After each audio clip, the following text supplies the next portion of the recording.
Ba-ba-da-ba. Ba-ba-da-ba. Ba-ba-da-ba. Ba-ba-da-ba. Yo, yo, yo. What up, Moonello1?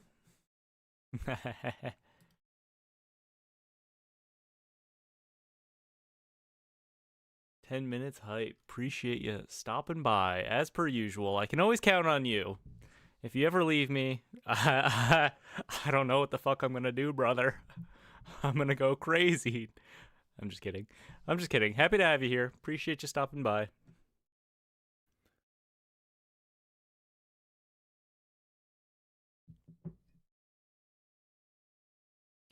All right. Give it a minute for some people to roll in here. I'm going to throw up a poll because it was pretty close today, the poll for what we should play in our traditional event. What up, Brandon? Appreciate you stopping by, brother. You coming to F&M tonight, dude? You coming to F&M tonight? I'm going to throw up a poll for what we are going to play today because, like I said, it was really close. Similar to last week. So down to two contenders today. Abzan Deserts or Teamer Towns, but to be honest, I really shifted Teamer Towns around. So it's a shell of its former self. And it is more so focused on that powerful synergy between Agatha Soul Cauldron and the Surveyor Mechans. So it's not town centric anymore. So we've shifted the focus away from the town theme. No more poo poo UFOs, so on and so forth. There was a guy I was going to shout out regarding this because he came into my comments on the Teamer Towns video and had some pretty good suggestions. So I wanted to shout him out at the top of this. Let me find that name. Vincent Drake. Vincent Drake, if you're watching this, appreciate you stopping by, suggesting the Insidious Fungus and Clifftop Lookout plan. Pretty good idea there. I ran with that for a few hours this morning, and it played pretty well. Much more streamlined than my initial version.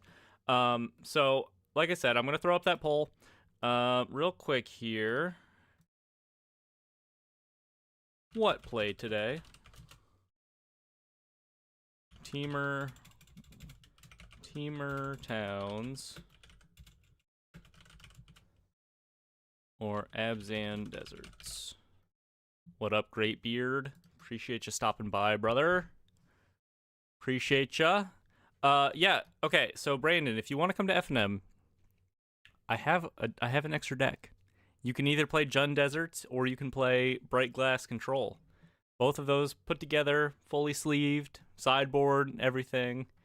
So you let me know. You can play whichever. I'll let you pick. I'm happy to play whatever one you're not playing. So we could definitely do a thing. Thank you guys for stopping by. Hello everyone. Hello HVTNZ. Googs Gazuli. I believe you're new here, my friend. Appreciate you stopping by. What up, Turd Gobbler? Turd Gobbler. No longer Persian New Year. We're officially in spring now. Weather kind of shitty though, not gonna lie. The people want Abzan Deserts. The people they're craving the deserts. Will we ever get sick of the deserts? Personally, I won't. Personally, I will not get sick of the deserts. But I always kind of wonder, like, this is my third deserts video this week. I hope the people will like it. I hope the people will like it. Third deserts video in a row. Hopefully they can abide.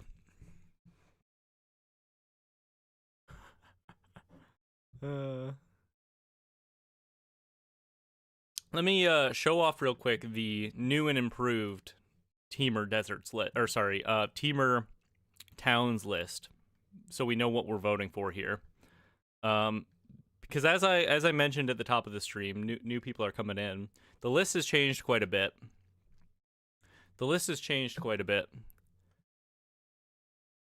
Much more streamlined. Much more streamlined here. rather than being on the town's plan, we still have, of course, unique lands here. We're 4 colors now. We're base teamer. Well, we're really like base green, splashing into blue and red for some tech here, including Toph Hard-Headed Teacher and a Loot the Pathfinder, as well as our playset of Lessons from Life and a one of Auroral Procession. But outside of that, we're base green with this list. The white is for our sideboard tech, where we can basically transition into being a control deck. You know I love me some Pyroclasm. You know I love me some Day of Judgment. Anytime Badgermole Cub rears its ugly head in the format, I just feel like I feel like I have to just smash that matchup. So full playset of Pyroclasm, full playset of Day of Judgment, supported by quite a lot of white pips in our mana base, and the fact that we have these Molt Tenders to help us cast our like splash stuff. So it's been playing pretty nicely. Finding that double white hasn't been too big of a pain so far. And usually the matchups where Day of Judgment is good, it's okay to like save it for turn 5 or 6, and otherwise we can just like, if it's like a Pyroclasm matchup, we have Pyroclasm in the meantime. So 4 colors, 1 more, and we might grab Vivid cards as well. Ooh, I haven't played around with the Vivid stuff too much. I have not played around with the Vivid stuff too much, but I'll have to take a look into that. Do those Vivid strategies seem to play that Leyline of the Guild Pact, which is really not my kind of card. I feel like I really like cards that tend to be good top decks, and that is like the antithesis of a good top deck. You think I should change Thornwood Falls to a desert because deserts? Well, my idea here was incidental life gain pretty good. When I earthbend it with Toph, those little pieces of extra life kind of add up over the course of the game. It's a small potatoes thing. It looks like the people want Abzan Deserts. It looks like the people want Abzan Deserts by quite a margin here. Okay, happy to abide. Happy to abide. Let's hop into a traditional event with Abzan Deserts. I'll talk about the list real quick for the uninitiated. I haven't changed it from my previous video. I think I did a video 4 or 5 days ago. Basically, you know, it's a desert shell. 25 lands this time around.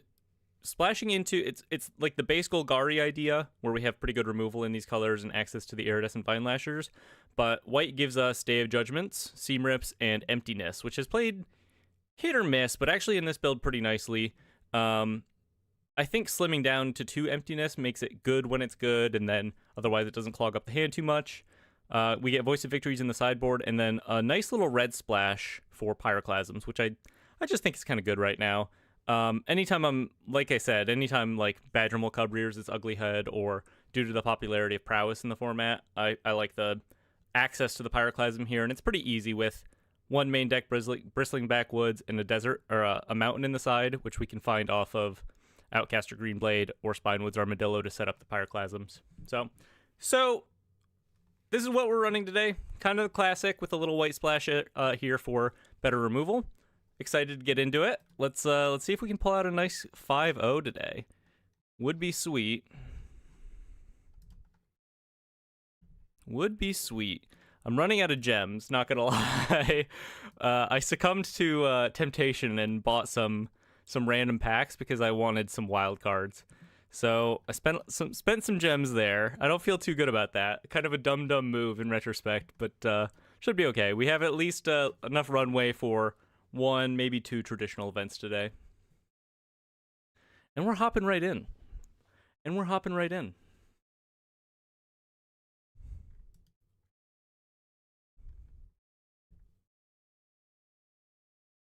All right. This looks pretty good.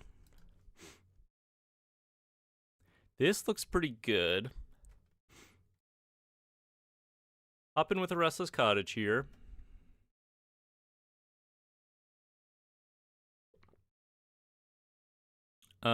Let's go.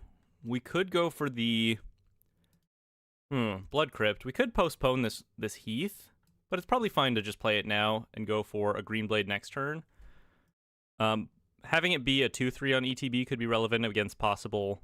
Oh no, Bloodfell Caves, the antithesis of the deserts. It always cracks me up when I run into like these little life gain duels. when I'm playing the Deserts lists. Go for a green blade here. Nice little 3/4 body. No need to grab our red source. We have double green. Let's get a black-white duel here to support a possible future emptiness draw, and plan to just look out plus Deserts next turn.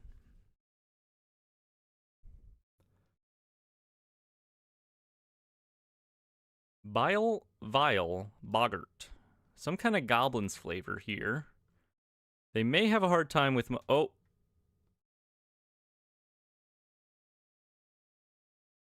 I'm up a card. I'm up a card. Okay.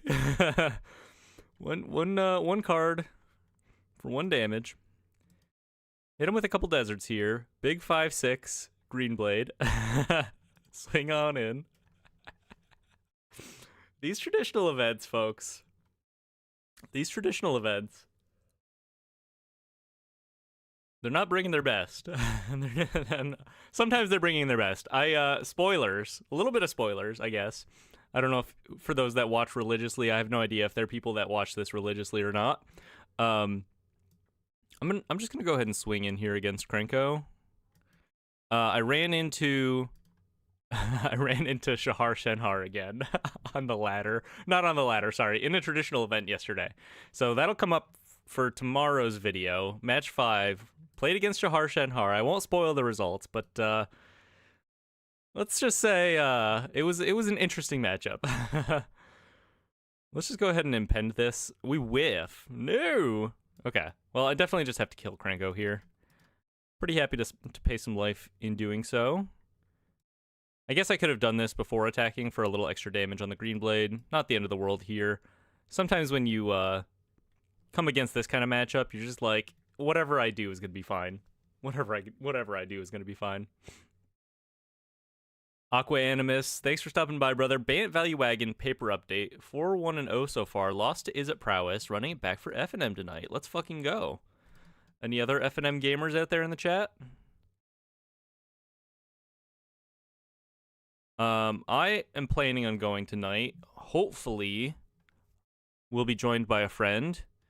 And so I'll either be playing Bright Glass Control or Jund Deserts. I played Jund Deserts last week. I went 2-2 overall. I lost to like Control in both of my losses, and they were pretty rough matchups. They both had Ugins in their deck, which typically isn't really a problem for me, but they were able to like stall the game out, eventually land an Ugin, and then I just couldn't like keep up on life total at that point. They were able to like play an Ugin, kill one of my Outcaster Green Blades, and just outpace any damage I could do at that point, which was a little rough. Up a game here. Up a game here. Probably want the Pyroclasms. Although we have the Day of Judgments. Their goblins can tend to be bigger than 2 power. Maybe a couple Pyroclasms are good enough. Or 2 toughness, rather.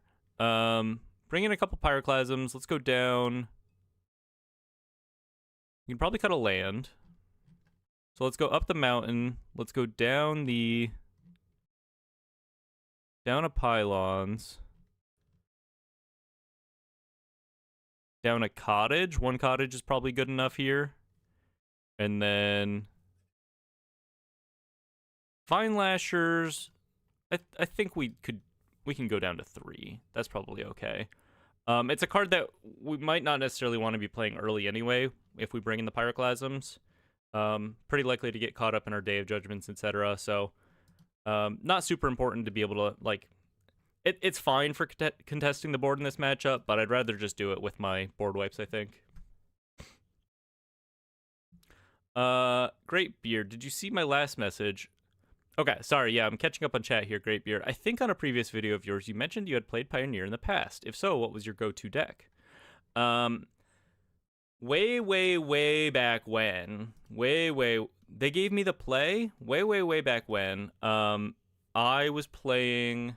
This was when, like, Pioneer first came out as a format. I was playing mono green Nykthos Collected Company garbage. It was like Burning Tree Emissaries and what was the 3-mana 5/4 elf that like had triple green pips in its mana cost? That couldn't be blocked by creatures with power 2 or less. That was kind of like new at the time and kind of a hoss. So you would just like try to like get an early board with Burning Tree Emissaries, Nykthos into crazy Coco loops with I don't think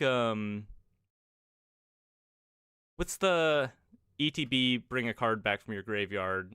It's been so long since I've played these older formats. I don't think that was in the format, right? When Pioneer, I don't. It's not in Pioneer. Anywho, some Nykthos garbage is the answer, but not like the meta Nykthos list. Typically, I was playing like collected company piles because that's just where my heart was at the time. HUD is already broken again. Is it already broken, Munello? I don't know if I saw that. Bant Value Wagon, right? Okay, so you lost to Is It Prowess, but you went pretty 4-1 is great. Tell me more about your wins, Aquanimus. Are you playing pretty similar to what I had posted originally, or have you made modifications?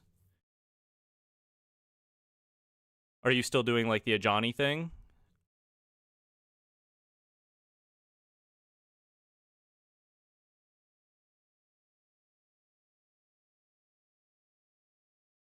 Eternal Witness. That's the card I'm thinking of. I finally got there. We definitely need a white source here. Let's go black-white.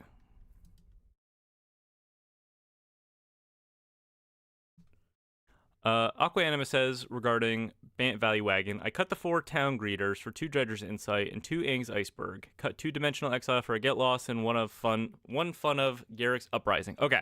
I actually like the Dredger's Insight swap too, personally. That's what I've been playing as well lately. I feel like just having more targets for the Angel is kind of the important bit, really, right? And actually, the life gain kind of adds up eventually when you're like reanimating the wagons and whatnot. I'm just going to pass here. I don't think it makes sense to really run my Green Blade into the Curse Crafter. We can start clearing out their guys with our Requiting Hexes next turn.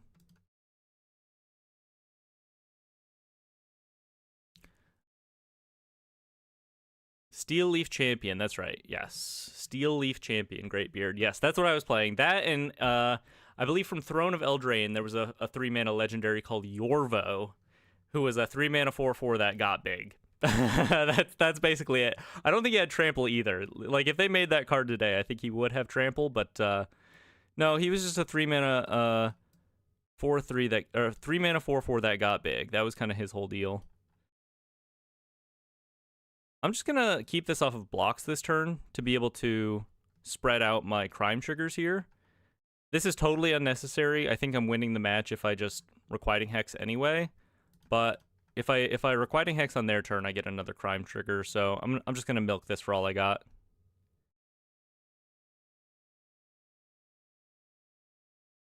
Pretty much a softball of a start here for our traditional standard event run.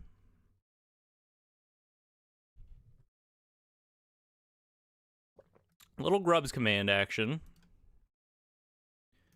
Choosing to create a token that's a copy and mill 5 cards, get goblins, but yeah, I think that's kind of gonna put a stop to their plans here if I just Requiting Hex. I do miss a desert. Not the end of the world though. We're pretty far ahead. They hit a Boggart Mischief and a Vile Boggart. Grab another desert here. Do more crimes.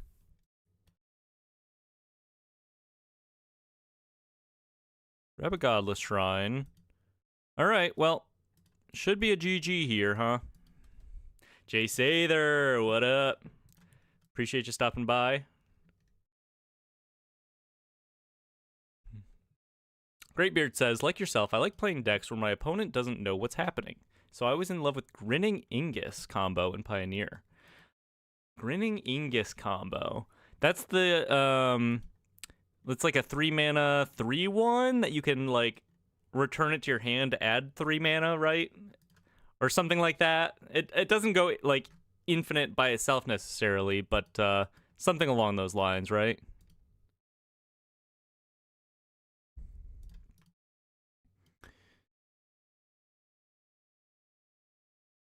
Do more crimes. Jay Sather asks, what are you going to do when deserts rotate? It's going to be a sad day. I keep telling people I'm going to become Pioneer's biggest champion when deserts rotate. I'm just going to start playing deserts in Pioneer. And I'm actually really excited for that eventuality because you get access to a lot of really cool utility deserts in Pioneer. Namely, like the old ones from Amonkhet, the original ones, right? The monocolored deserts are all really good. You know, Ramanop Ruins. I don't know if this is to the level of Pioneer now, but is deserts to the level of Standard now? I don't know, but we've been making it work, right? So I'll figure something out. I've been kind of holding off on exploring it too much because I feel like I don't want to ruin it for myself. Like, I want to milk deserts and Standard for as long as I can. And then when I finally eventually have to, I'll start figuring out Pioneer deserts. But we'll wait. We'll wait a little bit. Terrorizing the public with deserts, I see, says Otter Jones. What up? Thanks for stopping by. Back on the deserts train. The people wanted it. I just give the people what they want. E. O'Connor says, I made it to the finals of the Reddit Arena Pioneer League with deserts in Pioneer. Amonkhet deserts are pretty great. You have to tell me more about that, Connor. You have to tell me more about that. Match 2 on the draw here. Got a mulligan the first hand. I think we keep everything except the emptiness here. Or sorry, except the backwoods here. Although it's our only green source. So maybe we skip on a Godless Shrine? I guess we just skip on a Swamp. So we have guaranteed double white. Yeah, this looks fine.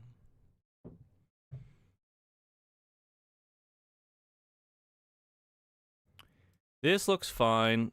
Turn 1 Llanowar Elves. Could be a good sign for our Day of Judgment here.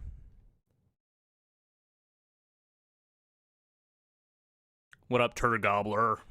Welcome back. Have I thought of running Lumra as a top end in a Desert Shell? I feel like it sounds fine. Lumra, I feel like I'd be more inclined to run like the Titan Saga before Lumra, just because it's 1 mana cheaper. I don't have a whole lot of experience casting either of those cards, to be honest with you, though, so there's sort of that aspect to it, but also I think you need more self-mill on top of what we're already playing, which is to say not really much of any, to be able to support Lumra. And I feel like as far as the power level of Standard right now is concerned, Ice Till Explorer is just kind of a better Lumra. It is slower and less it's slower, but it's cheaper. You know what I mean? It's less explosive, but it's a lot cheaper. Okay. Llanowar Elves, Ouroboros, with an Evolving Wilds in the graveyard is a little weird. Definitely just going to Day of Judgment next turn. Is it worth do I just pass? I guess I just pass. I'll take a hit. I don't think there's much of a reason to run out the Vine Lasher. I guess I could like play a Green Blade, threaten some blocks for a little bit, and then reanimate it later with the emptiness. Ordeal of Nylea. Whenever enchanted creature attacks, put 1/1 counter on it. Then if it has 3 or more 1/1 counters on it, sacrifice this aura, search your library for 2 basic land cards. Got some old school Theros tech up in here. Okay, we're ramping. What is going on? Well, we're here to Day of Judgment.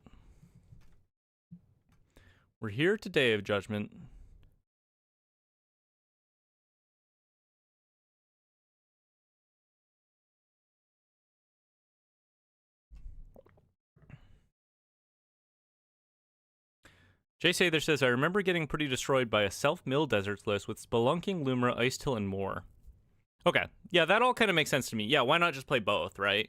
You play Ice Till, you play Lumra. Flesh Burrower. Okay. Flesh Burrower entered the chat. Spinewood's Armadillo, kind of a nice draw here, actually. Guarantees I hit my next land drop. I guess what I do is I play the Green Blade first, grab a Forest, and then I can hold up the Bitter Triumph or cycle the Armadillo.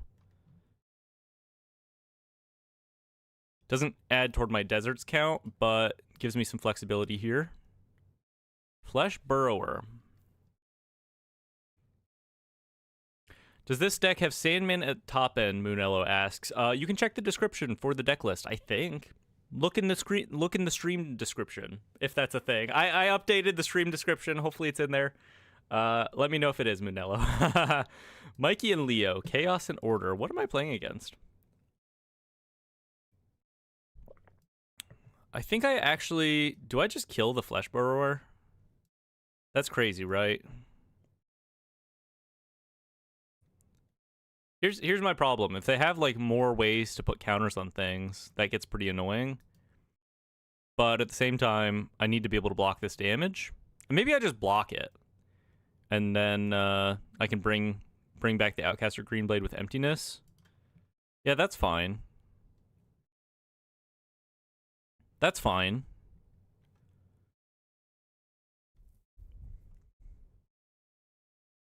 Death Touch to the Badgermole Cub. Okay.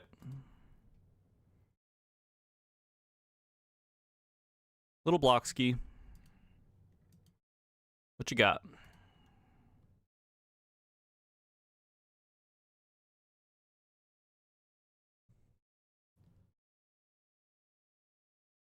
Little tech.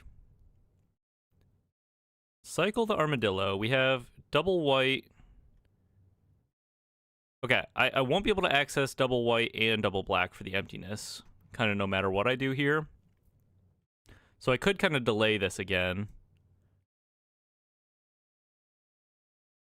Just grab a Plains here. Plains and Swamp. Okay, I'm going to delay these Emptinesses. I'm going to get kind of fully greedy here.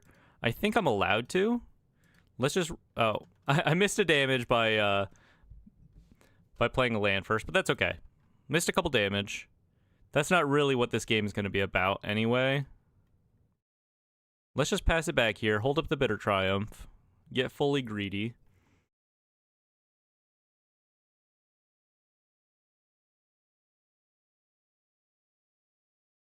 Probably just plan to block with the Lizards. Swinging in. Alright. Double block here. Little Snakeskin Veil. I think that's okay. I think I'm okay with this, no? Because I'm just going to play the Emptiness next turn anyway. Maybe that's a little short-sighted. Maybe I just tried to take this trade here. But if I pay the 3 life here, then I go to 3 after attacks. Whereas if I just kill the Mikey and Leo, I go to 5. But maybe my life total doesn't matter that much.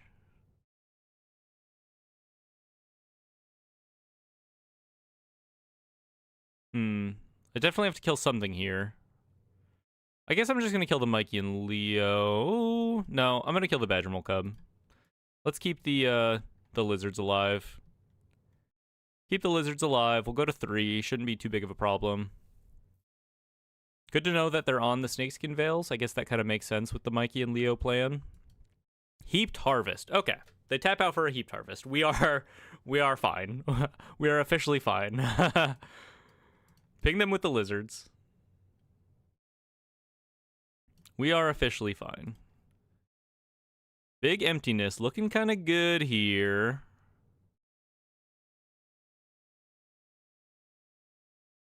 Kill off Mikey and Leo. Reanimate my friend. Hit him. All right. We are fine. We are officially fine. I was a little panicked for a moment there. I am at 3, but should be okay here. Tapped out for a Heaped Harvest. These traditional events, they are weird, man. They are weird, man.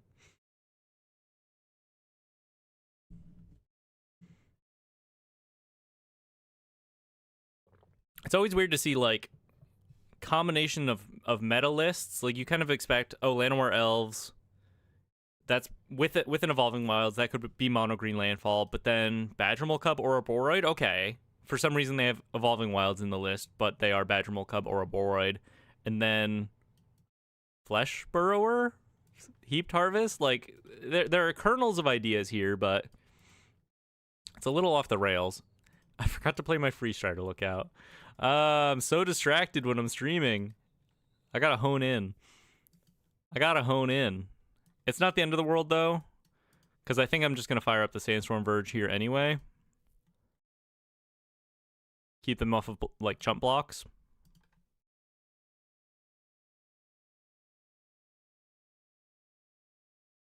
Grab another desert here. And then they're just dead. I mean, they can gain 3. They'll go to 11 and just die to my attackers. Yeah, should be fine. Should be fine.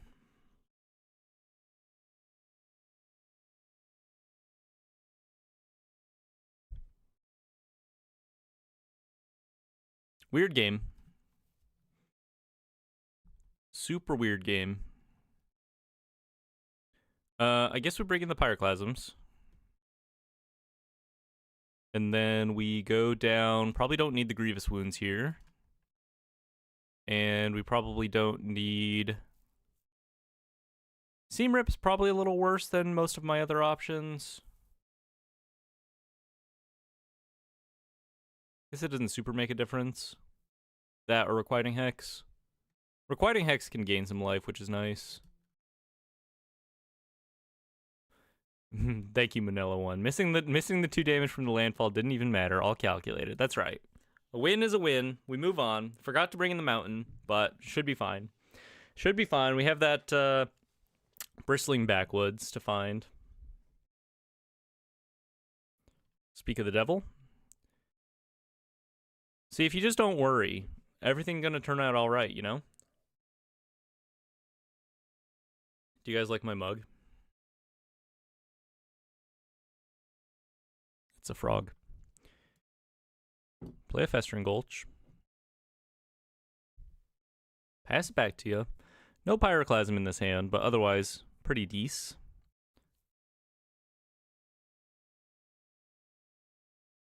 The classic start.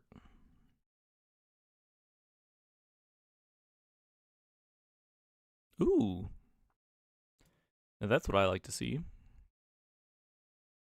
So let's go Heath into turn 3, cycle the Armadillo for a white source, and then we can Day of Judgment on turn 4. Yes, Jay Sather, I am going to FNM tonight. Thank you for asking. Are you going to FNM tonight?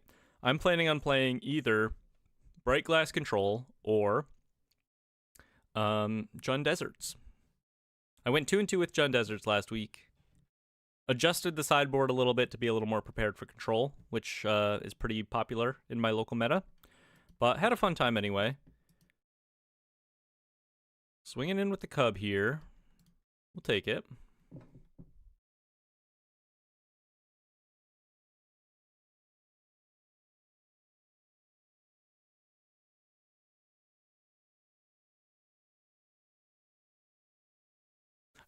Shout out, by the way, to everyone that has joined my Discord since its inception. It's been a lot of fun sharing like FNM reports and stuff in there. For those interested, if you want to stop by, you can find a link in my like channel description. Should I kill this Badgermole Cub? Actually, I'm drawing white sources. No, I can just Day of Judgment next turn. They're not playing Craterhoof.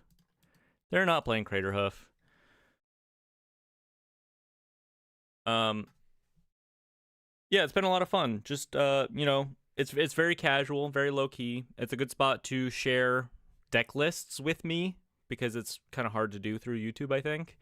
So if you're not in the Discord yet and you're interested, check out my channel description. You can find it there. There's a link to join. Garrick's Uprising. Jay Sather says, yeah, I'm going tonight, running Jeskai Go Shiko Go, adding in Anti-Causal Vestige to try it out. Ooh, okay. The Go Shiko Go, or the Go Ninja Go lists have been pretty impressive, I think. It's a good nice mid-range list for the meta, perhaps. Anytime you manage to pull off like the Warp Riddler into Go Ninja Go, I'm like, yeah, I'm probably losing this game. Swinging in with the Cub. Am I wiping this board? It's a good amount of mana. Am I wiping this board? I might as well, right?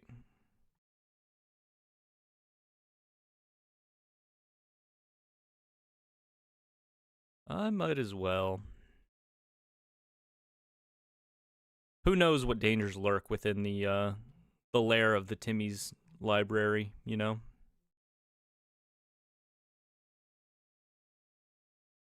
Ooh, we draw another emptiness. Okay. I like to see that with the Bale Merc in hand. Discord link seems to have expired again. Really? I updated it and I set it to not expire. So I am that's unfortunate to hear. I can't read your name. Googs Gazuli. Googs Gazuli. Thank you for the update. I'll make sure I update that. I thought I had it set to not expire, but admittedly, I'm perhaps not the most tech literate. Let's just impend this Overlord, try to set up these emptinesses. At the very least, we can grab the Spinewoods Armadillo, which is actually a nice piece of tech with the Overlord. Being able to like guarantee that we hit our land drops off the Armadillo this way. We'll have double white, double black, so we can grab an untapped Conduit Pylons to be able to fully cast this emptiness next turn.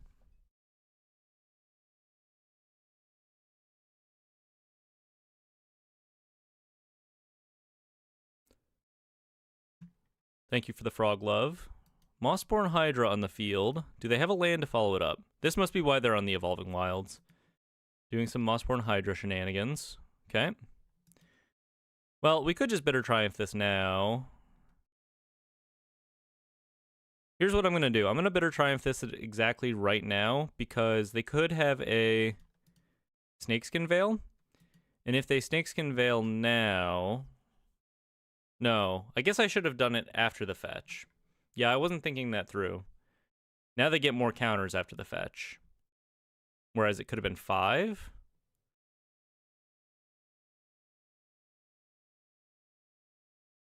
That wasn't very smart of me. Do I just have to double emptiness this? I can't really. Am I just going to die to this Hydra? Oh my god.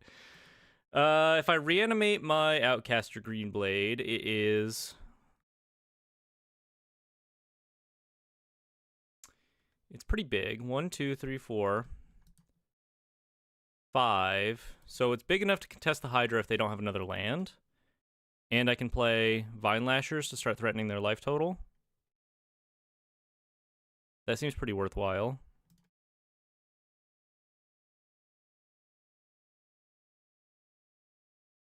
We're fine. We're still in this. They don't have another land. I could evoke Emptiness 2 to slow down the Hydra a little bit. I don't think that that's super worth it.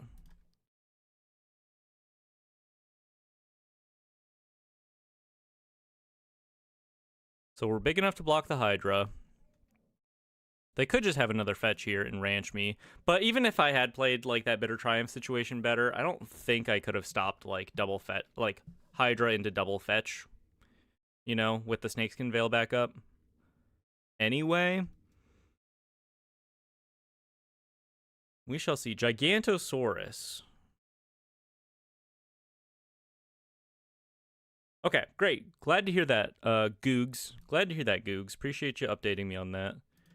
Block the Thespian here. Gigantosaurus on the field. Okay. Could lose to a Gigantosaurus. It is a 10-10 with Trample. It is a 10-10 Trampler. HVTNZ says, I feel like you could maybe have a space in this deck for Ultima. Yeah, I guess you could have a 1 of Ultima. I don't see anything wrong with that. I guess I could just play another... I could play the Armadillo as a big blocker. That starts to add up. Requiting Hex kind of not doing anything here. I could fully cast an Emptiness to set back the Hydra, and then bring back a Lasher and start trying to burn them out. I think that's probably my best play. Slows down the Hydra quite a lot. Bring back another Lasher here. I'm not really dying to the Gigantosaurus anytime soon. And, like, they can't really swing at me right now. Because I can find a Sandstep Verge off of the Spinewoods Armadillo, take them off of blockers, and then kind of guarantee kill them next turn, basically. Badgermole Cub. That does complicate things a little bit. Or a Boroid. That's fine.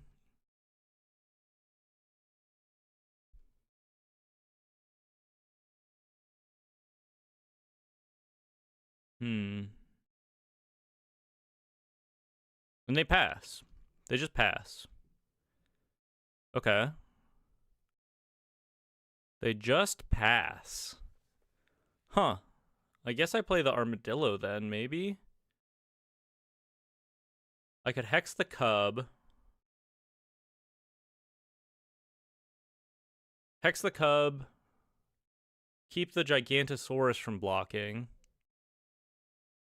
They'll be at 8. They'll block my Green Blade, block my Emptiness, and go to 5, and then I die. I think I'm going to play the Gulch. Ping them for a cool 4 here. Put them to 7. I'm going to Hex the Cub right now. And Blight.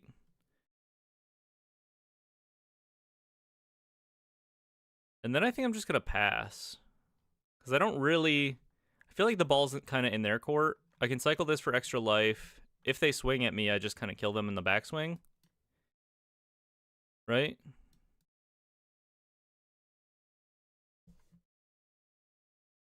I think that's okay.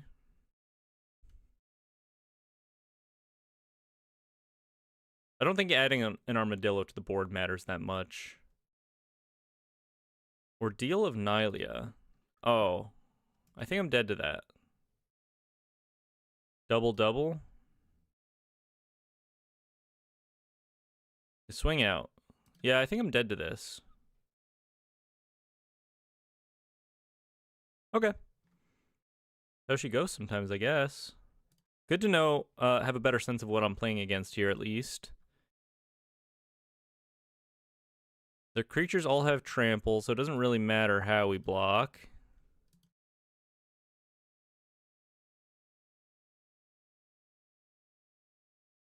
RIP in peace.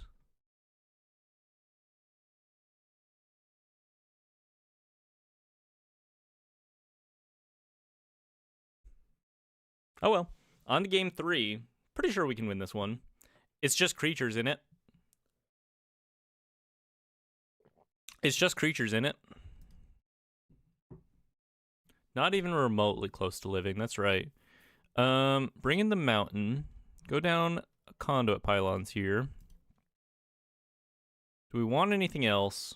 Seam Rips and Requiting Hexes actually seem kind of poor against this build.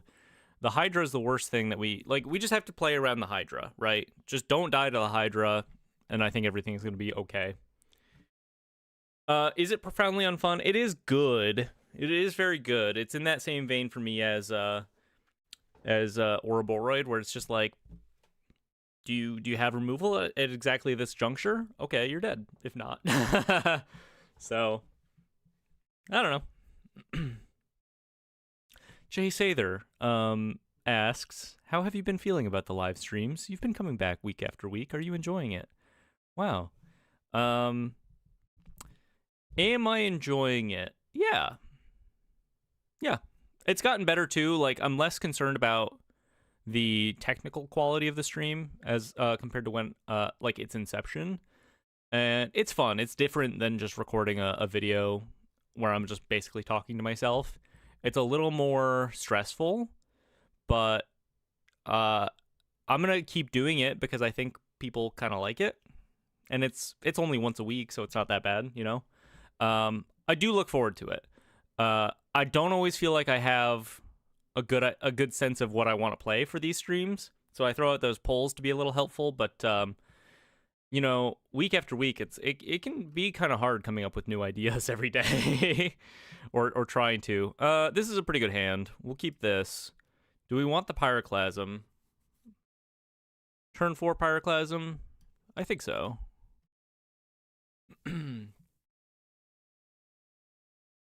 Munello asks, would the voice have been a good case for this? Would the voice have been good for the snakeskin? Might be too limited of a use case, I suppose. That's a good question. Yeah, I think it's a little too limited and just gets too easily blocked by what they're doing. Is my guess here. Turn 2 Llanowar Elves is a bad sign. If they just jam turn 3 Mossborn Hydra, I'm not feeling that good about that. Instead, it's a Bristly Bill, which I can possibly manage. Evolving Wilds.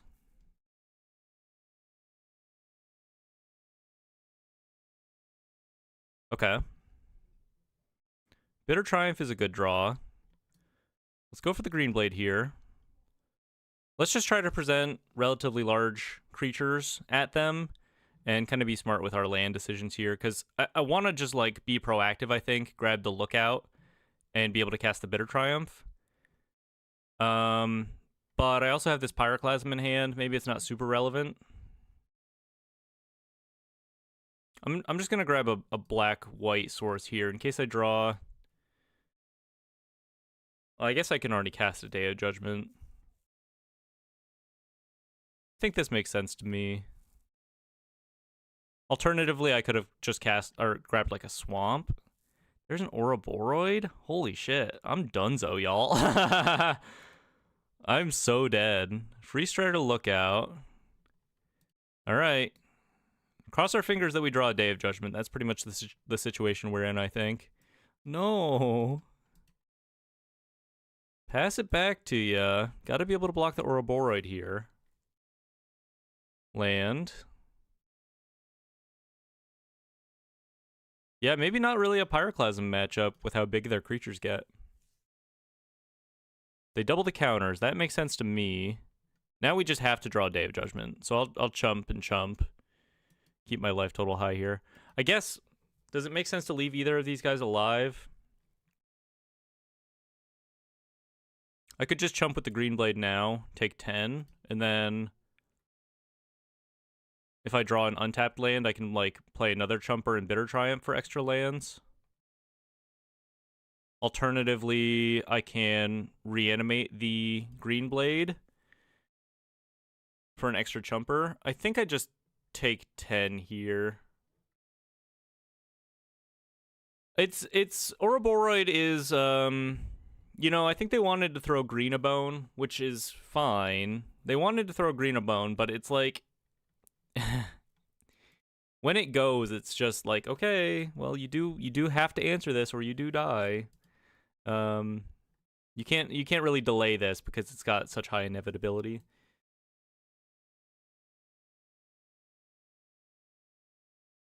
Evoke this.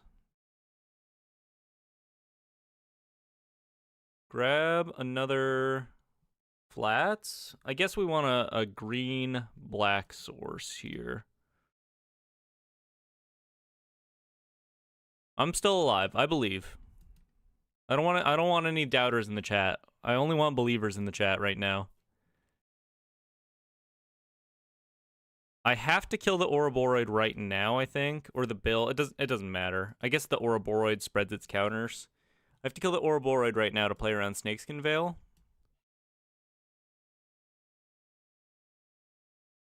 And I could go to 1 to be able to hold on to the Pyroclasm, but I can't even really cast the Pyroclasm, TBH.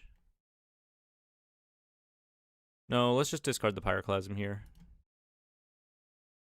Play around Snakeskin Veil.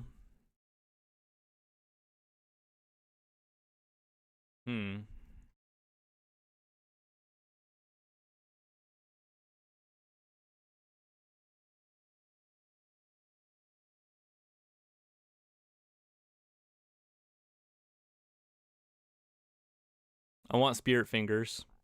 Send me your spirit fingers. We need Day of Judgment on top. It's Day of Judgment or bust, kind of. I mean, I guess there are some ways that I could continue chumping, like if I draw Vine Lashers. There's a Badgermal Cub.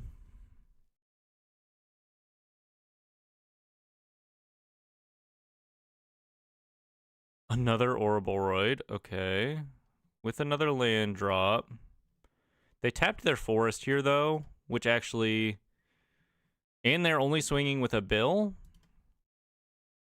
They're not swinging with this 10/10 Llanowar Elves. Kind of some mistakes here going on. Draw a Restless Cottage. I think that's going to do it, folks.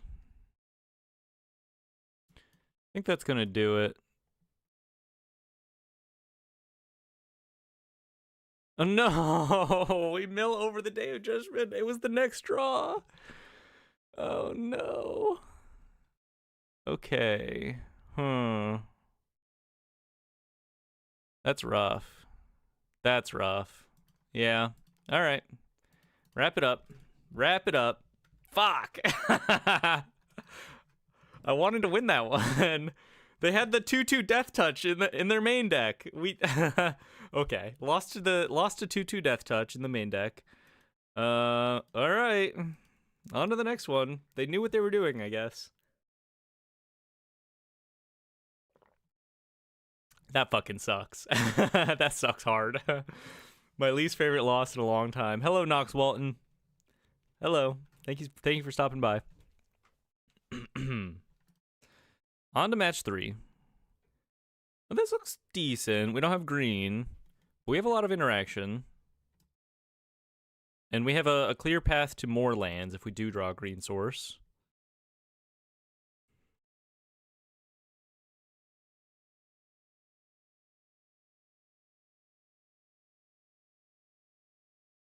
No. No. Not like this. There's a green source. All right. I'm just gonna get rid of that. Well, okay. This hand has a pretty clear path to winning. Eventually, stick double Vine Lashers with a Grievous Wound and just blow up our opponent. It's gonna be a matter of just surviving to get there. Running it back against landfall. Happy to keep drawing these lands, TBH. Let's go for the flats here. Pass it back. Plan to cycle the Armadillo or Bitter Triumph here. Mikey and Leo. Back in action. Innkeeper's Talent. Alright.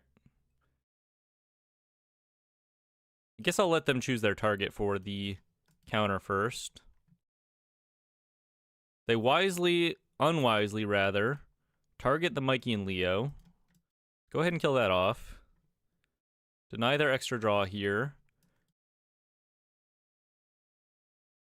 I could cast the Vine Lashers now for a little extra damage up front, or cycle the Armadillos to guarantee that I can Grievous Wounds next turn. And if I guarantee Grievous Wounds next turn, I, on the following turn, get to play Vine Lasher with Offspring and play a land drop for 3 pings. They'll be at 16. They'll go to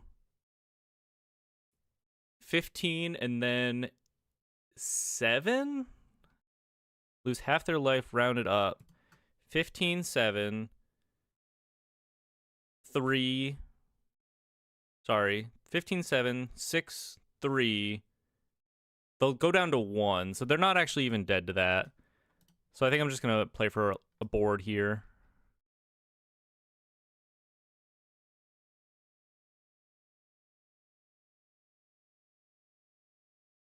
If they were dead to that Grievous Wound play immediately, I think I like that, but this sets me up to actually find a lethal off the Grievous Wound when it matters. I could be wrong. I'm not a math magician. Our friend Mossborn Hydra in the fray. Another ping. Okay.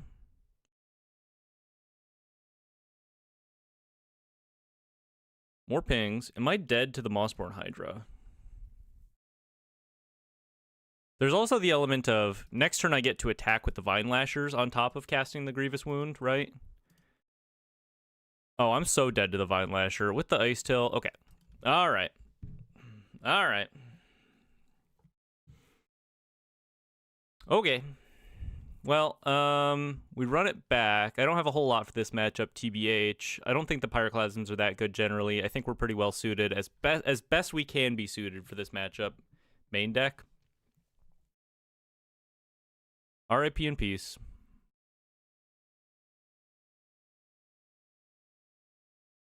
We know what we're playing against now.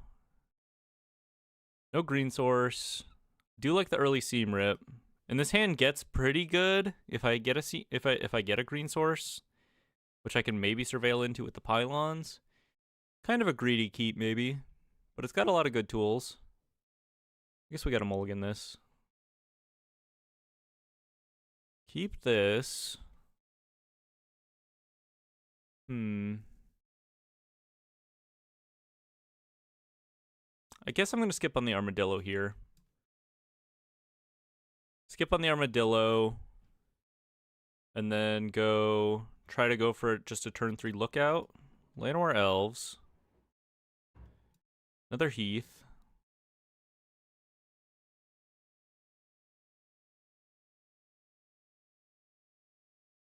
Hydra.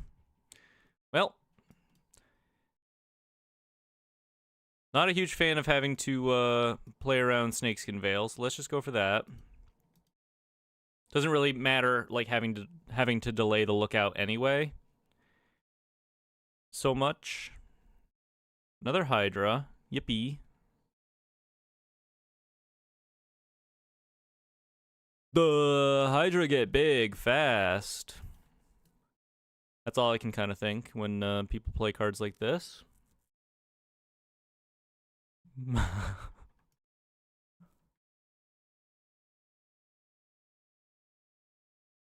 Hydra get big fast. That he do, Colta. That he do.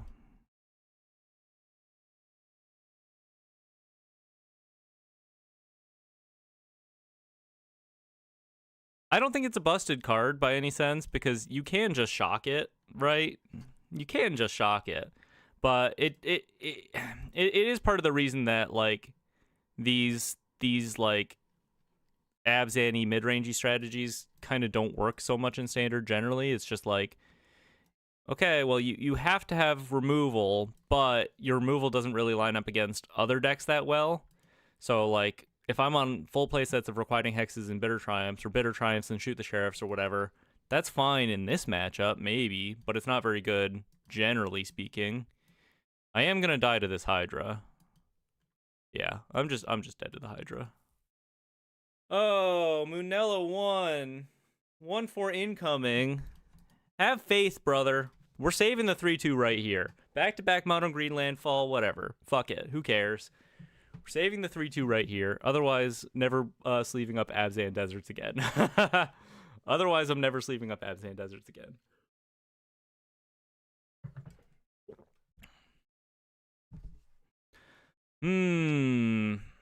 That's rough. Can't win them all. Great hand. Pretty nice hand. I'm expecting mono green landfall again, so pretty good hand here.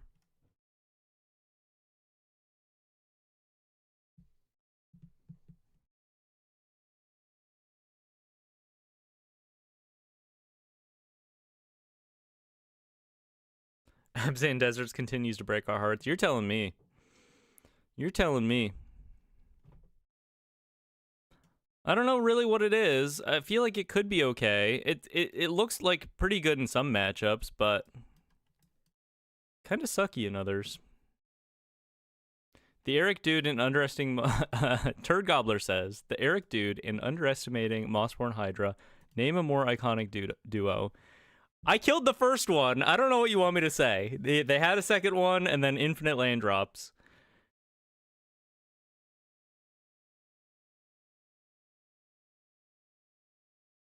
Feeling pretty good about this start for us so far, though. Pretty much just need more black-white sources, I think. Set up with a nice herd heirloom. And our big green blade. Munella one says, this wouldn't have happened if Towns won. Well, if I make enough gems for the salty run back, we'll play Towns in another event right after this. They boomerang basics my Outcaster Greenblade. Discard an island. They're doing the lessons thing, kind of a slow start for them, to be honest.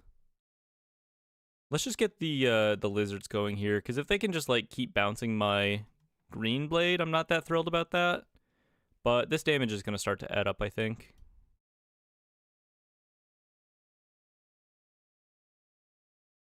Turd Gobbler referring to Storm Chaser's talent, saying it's a neat card. Look, Storm Chaser's talent has been at the top of Standard for, I don't know, since it's printing now, basically, right? Yeah, I don't know. It's sleeper been kind of the best card in Standard since it's printing, basically. People realized it was busted when Corey Steel Cutter was in Standard, and it just has not left. I mean, remember this town, right?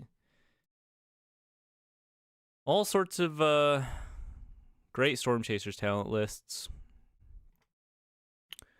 Well, my opponent has one card in hand, but they do have an infinite combo on the field with Storm Chaser's talent and Boomerang Basics in the graveyard.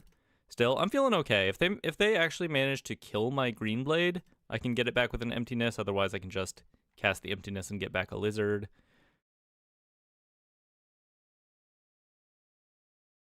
They're doing 5 damage to the Greenblade. It is going to get exiled here if they have another combustion technique. This is fine. They have nothing now.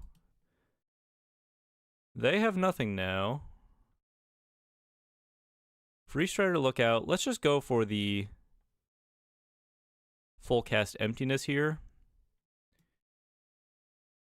Kill off the Otter. Bring back a Vine Lasher.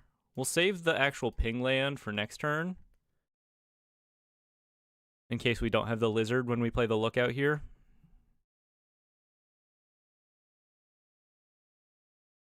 They fire up the Agna-Killa. Feeling like I'm in a pretty good spot. And they scoop it up. Great. Great. Game 1 in the books. Did I play 2 games of the last Landfall match? By the way, I must have, but it feels like it was the fastest match I've ever played in retrospect. I blinked and that match was done. Bring in the Pit of Offerings, bring in the Cease Assists.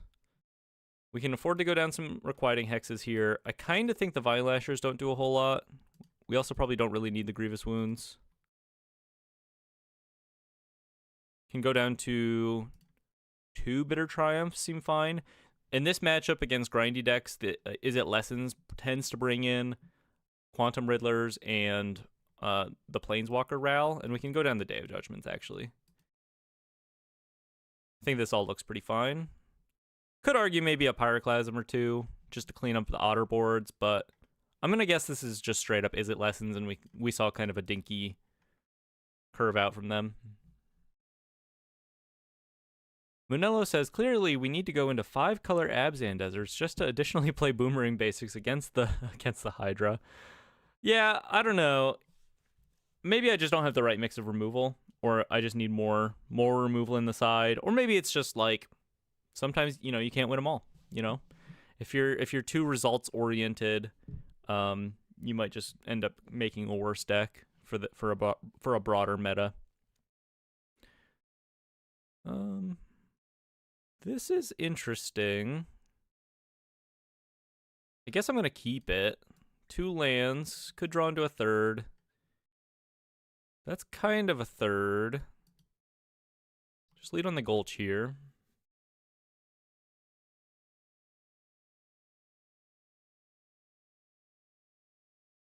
Let's go for a single Vine Lasher. See if they care about this at all. Tapped Godless Shrine. Cease is not a bad draw here. Firebending Lesson, that's fine. Little 1-for-1. Abandoned Attachments, ripping at main phase here. Discarding an Artist Talent? Are they stuck on lands? Mountain. We draw a Godless Shrine. Huge draw. Player Greenblade here. We have pretty good mana for the Emptiness already, but I'm thinking I want like a green-white source. I have triple black, double white. Grab a Creosote Heath. Pass it back to you. Feeling like I'm in a pretty good spot. Them ripping a main phase Abandoned Attachments is a really good sign for us. They Combustion Technique the Greenblade, but it's simply too late. The damage has been done. Gonna go for a lookout here. I think it's better to open up our mana this way rather than go for the Vine Lasher generally, with how expensive our hand is. And this will let us like offspring a Vine Lasher and hold up a Cease on a future turn. Kills the combustion, or kills the lookout here. Connor asks, what is the essence of Abzan Deserts? It's deserts, but with white. It's Golgari Deserts, but with white. That's basically the essence. And Emptiness is interesting. Originally, it started off as an exploration of Emptiness here. Does clearing out their graveyard matter? Not so much right now.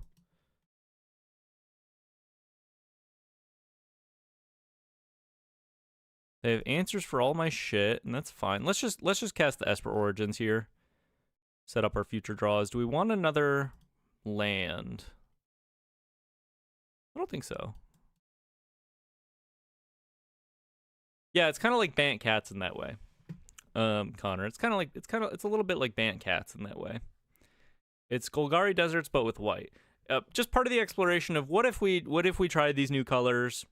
And then I was like, you know, I wanted to revisit this because I felt like I didn't really give it a fair attempt to iterate on this idea. Like, it played well sometimes, but I think I gave up on it too soon, and then I revisited it for a second video, and it played okay. I don't know. It's not my favorite flavor of deserts, to be honest with you. Super full graveyard from our opponent here. Overlord of the Baelmerk. I could just rip this.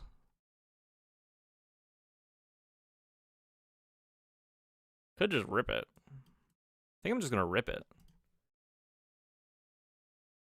Seems fine. Hopefully set up the Emptiness a little bit here. Well, we grab a Lizard. Another Esper Origins in the graveyard. Munello says, in my opinion, Emptiness seems like it has really been pulling its weight so far in this stream. Yeah, I think it's kind of good. It's kind of good. I like it as a 2-of. It looks good when we get to like fully cast it and reanimate an Outcaster Greenblade. But at the same time, because of the nature of like scaling threats in Standard, the 2 mana like put 3/1/1 counters on target creature bit doesn't actually really consistently kill. My opponent's playing very fast and loose here. I guess we just get the Voice on the field with the Vine Lashers. I have this Herd Heirloom that I could find a window to play, but doesn't really feel like it lines up necessarily on this turn. Another Monument. Well, we do have this Cease Desist. If we draw another untapped land, we can get that going. Uncounterable with the Voice on the field, possibly.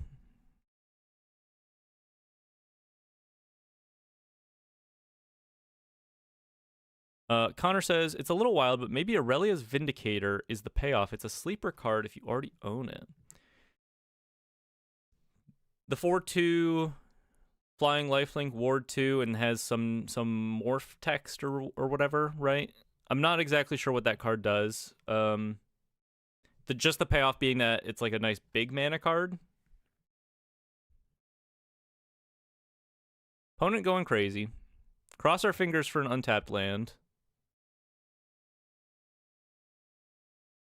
Ooh, it's a land, not untapped, unfortunately.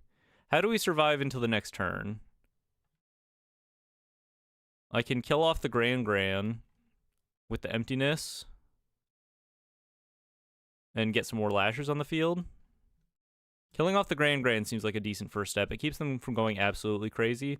And having the voice on the field is kind of nice to keep them from triggering the monuments on my turn. I think I kill off the Grand.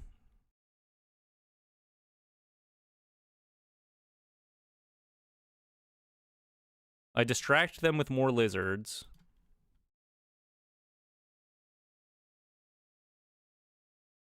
And then cross my fingers that I survive another turn.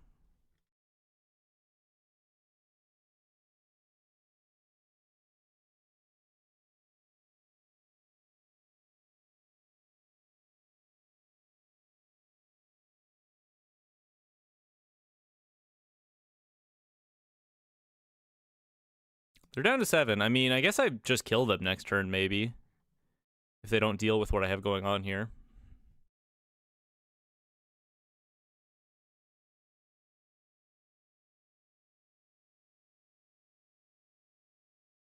And they maybe can't actually kill me, even if they, like, manage to kill my voice. This is just 12 over the course of 2 turns. Gonna be close. Okay, well, that does change things. If they kill my voice now, I'm probably dead. They've spent... Oh, they're out of combustion techniques, though. They can level up the Storm Chaser's talent. I think they're going a little too deep here. I think they should have spent this million mana they have to level up the Storm Chaser's talent, kill off my Voice of Victory, make a bunch of treasures, and then guarantee that I have a path to actually killing me on my turn. They're digging like they're going to hit a combustion technique, but they may not have realized that they're, like, actually out.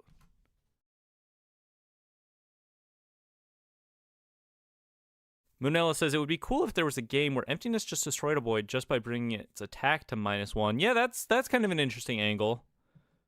For sure. Regarding...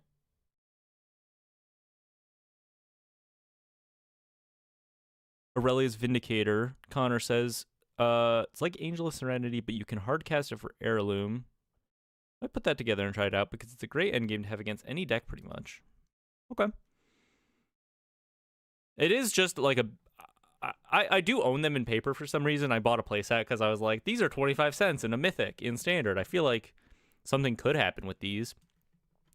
And there was maybe some talk on Reddit about like a big mana Manifest deck going around where you play that 4 mana enchantment that like ramps you every time you manifest Dread with the Vindicator as a big payoff. I guess I'm just dead here, huh? All right. Yeah, it was close. We can definitely win this on the play, though. Once they hit that 3rd monument, things were just a little GG at that point, I suppose. Game 3 on the play. Oh, that's your deck, Connor. I saw your post on Reddit like months ago then. And maybe Cave Dan of Faithless Looting podcast talked about it a little bit.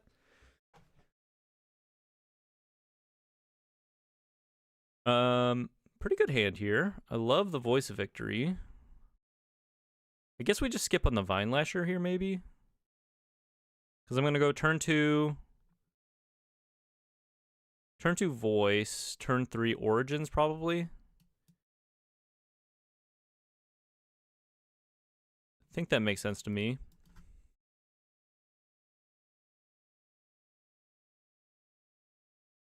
Island. Storm Chaser's Talent. That's fine. Somewhat tyrannical, but acceptable. Voice of Victory. Feeling good about the voice here. Untapped land wouldn't be a horrible draw, just to get the lookout on the field, but not a huge deal here. The Talente. Tapping out for the Talente. Probably could have gotten away with swinging in first. Instead, decides to swing in second, which won't play out quite as nicely for them. Okay, well, these are pretty good draws, actually, all things considered. I'm only going to draw one of them, though, because I'm either going to Well, I guess I could just, like, play a Vine Lasher next turn, guarantee I draw another Green Blade. Okay. I'm kind of down with that.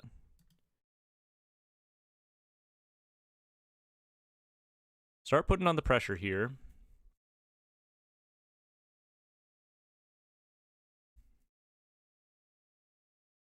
They rip a main phase Accumulate Wisdom. Empty Graveyard. Discards a land. Good sign. You hate to see them discarding Lessons, because you know it means their hand is stocked.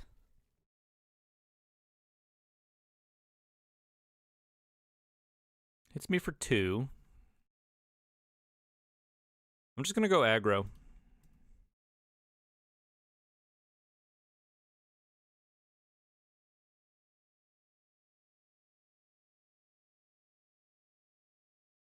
I am the aggro now. Deserts aggro. That's the next deck list. Deserts aggro. We've been playing nothing but mid-range deserts. Why not aggro? Although I guess Jund Deserts is a little aggro tilted, perhaps. Take the 1 here. There's the combustion technique. Okay. That's a bit of a problem because now it means they could maybe they can maybe quench one of my 3-drops, which I really don't want happening because I want to be able to draw my lands. Double combustion technique though. Okay, we live in no problem. Maybe I rip this Esper Origins then. It's pretty likely to hit a land, right?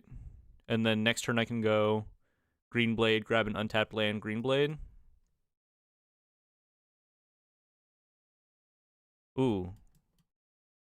No land there. I guess if the Origin survives though. Okay, another Green Blade. If the Origin survives, it'll produce mana to be able to cast these Green Blades. So feeling okay about this. Gran. And they already spent 2 combustion techniques. They could just bounce this. No blocks. Play around the lesson guy. Accumulate wisdom. Okay.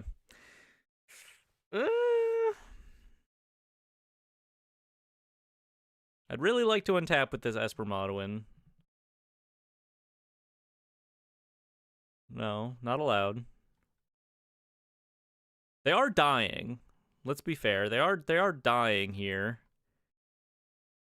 They do manage my lizard though. Okay. Well, they're kind of tapped out. No?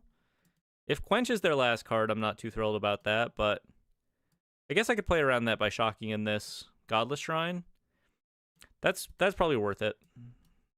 Let's make the executive decision not to lose to Quench. Play a Green Blade.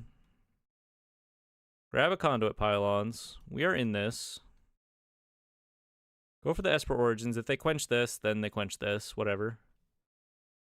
Keep a Seam Rip on top. Let's put the Baelmerk in the graveyard. I think we already have enough action, no? More interaction is what we want. Jay Sather asks, speaking of Ancestral Recall, your thoughts on the 5/5 flyer with Recall attached to it? Question mark. My thoughts on it. So, do we know what that prepared mechanic does? Presumably, it's like, while it's on the field, you get to just cast this if you haven't cast it yet, if you're prepared, right? I'm assuming that's what it is, right? So it's a 6/6 or 6 mana, 5/5, ward 2, flying. Pay 1 blue, an extra blue on top of that. Sorry. You have already paid 6 mana, draw 3. It's okay, right? And then you can maybe recur extra draw on top of that. Doesn't have evasion. No. It does have flying? Is that right? I don't know. It seems fine. Is it better than Riddler? I don't know. It seems fine. I'm going to Seam Rip the Gran here. The cost reduction on their stuff is too important for them right now, I think. Huge. Play a Conduit Pylons. Cease on top. I mean, that's got to be a good draw, no? Play the Esper Origins here. Oh, grab another Seam Rip? Yo. Okay, we're feasting. We're officially feasting. Go for the seam rip. Let's just take the artist talent offline. All right, feeling pretty good now. That was a pretty nice turn.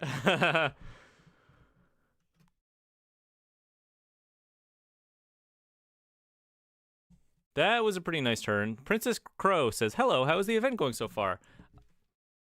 Bad. We're 1-2 overall. We've lost to Mono Green Landfall twice in a row, and I got pretty salty for a little while.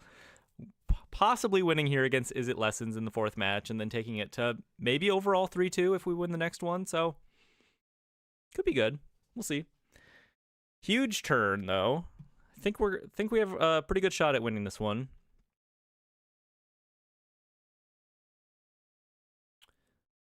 Jay Sather, I think it's going to be a $50+ card. Maybe. It's not abusable in the same way that Riddler is. So I actually don't think it will be. Personally. Just gonna hold on to the Cease Desist here to like snipe things out of their graveyard, I guess. Pretty sure we're winning this, though. Go for a lookout. More deserts, more pings. Double duty. Whiff. That's fine. Hit you for 4. Pass it back. Dead to any of my attackers next turn.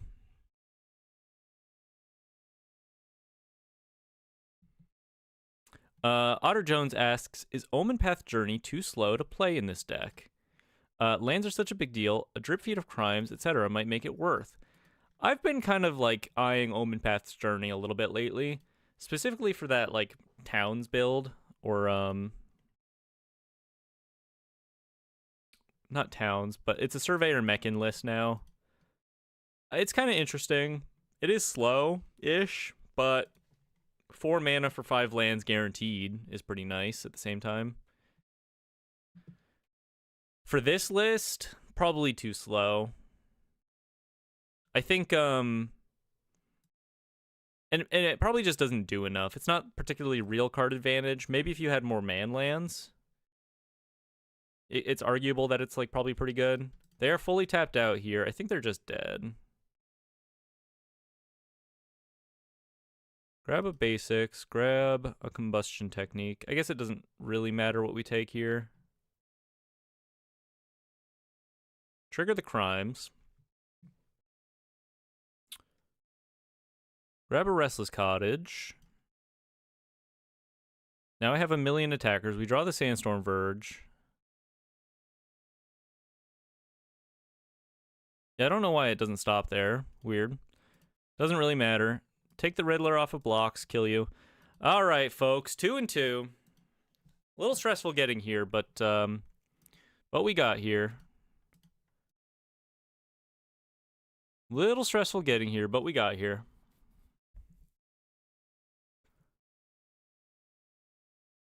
Turd Gobbler says, I think you have to prepare it, which means exiling 8 cards from your graveyard, but it enters prepared, right? It enters prepared. We will see the desist side being played for the first time in history. Okay, it wouldn't be the first time in history, Munello. You always say stuff to rile me up. I do usually cast Cease, but yeah, the desist side generally pretty good. I had 2 seam rips on the field though, so maybe I was like, I think we're just gonna kill them with combat damage anyway, so no need to worry about that too much. Heading into match 5 here.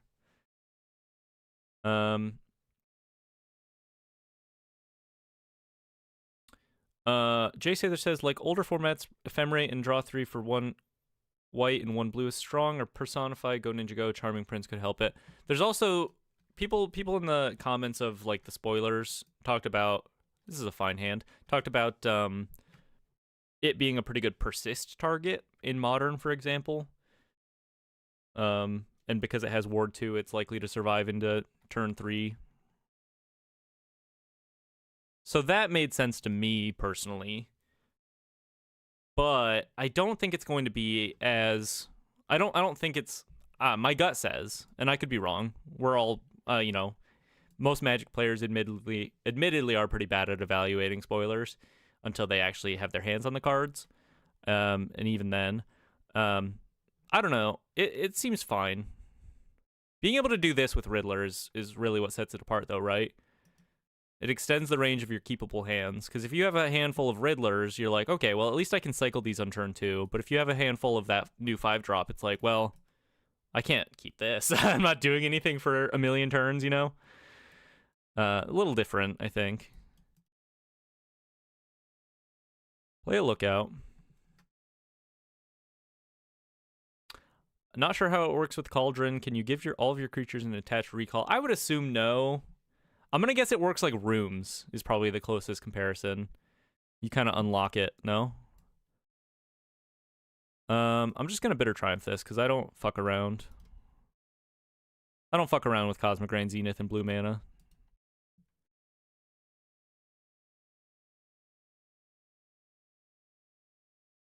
Hit you for 3.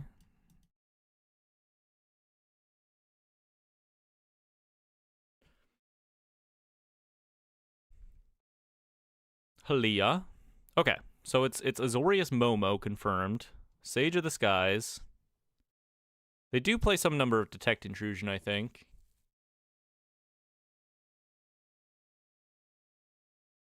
Emptiness would be a pretty good draw here. Restless Cottage. All right. Continue the crimes. I could play a Cottage here, but I think just getting more lands out of my deck maybe makes more sense. Not sure. Could be wrong. Maybe you just play the Cottage there.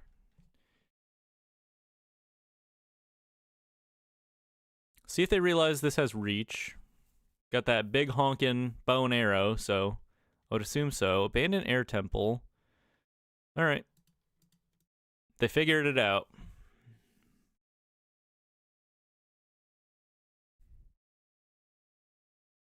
Warp another Halia. Another Sage of the Skies. Okay. All right. The other thing about this Abzan Deserts list compared to, say, like, almost every other deck in Standard, right? It's not as good at doing card advantage things as most other decks in Standard are. Let's get the Cottage going. Like, I don't have a busted stream of Angels that are also drawing me cards off of Halia or what have you.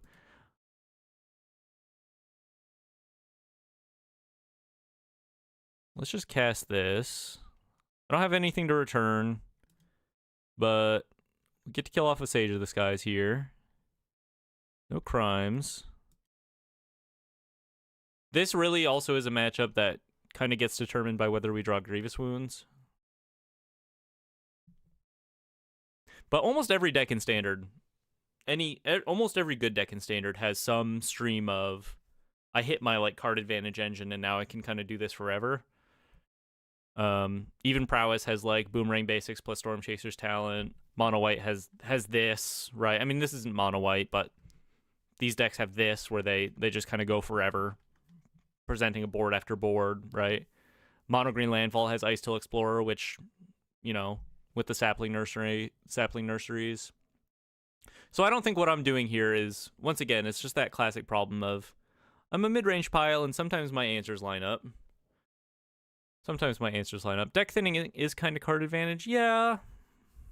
But it's not, but I don't have the cards in my hand to prove it, you know what I mean? Eventually I might draw into a Day of Judgment here and be in a good spot, but it's much easier to do, like, pull off these more proactive things, right? And make your opponent have it, I feel like.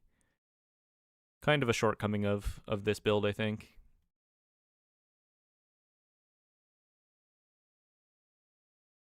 Swing for 4. Let's hold back the... I guess holding back the Lookout doesn't super matter. Gonna do it anyway, I guess.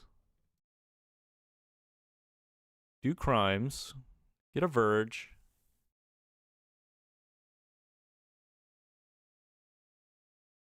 I think they're just gonna take it, no?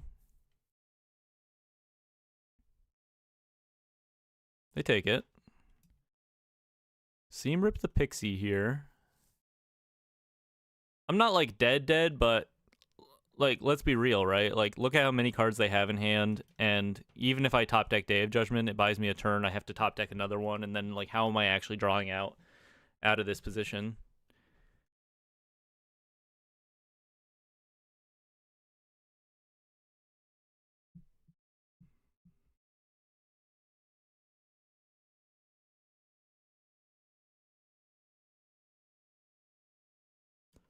They swing. Oh, I guess I'm not just dead to the. I mean, I'm just dead. I'm just dead. They're way too ahead on cards here. Gonna be a tough one.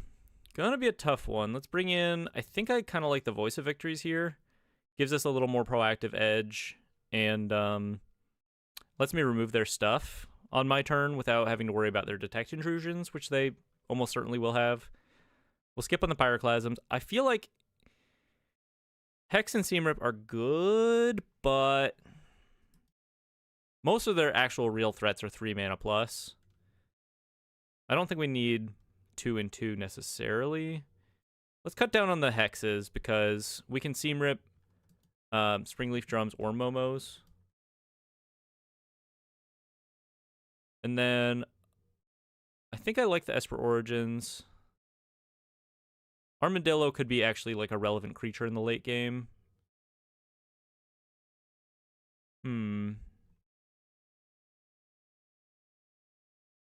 Maybe the Vine Lashers just don't matter here. They're going to outgain the Vine Lasher damage. Actually, I'm just going to cut the Vine Lashers completely.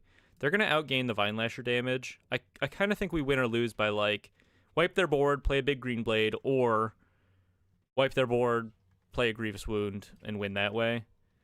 Voice of Victory at least, like, lets my removal resolve, right?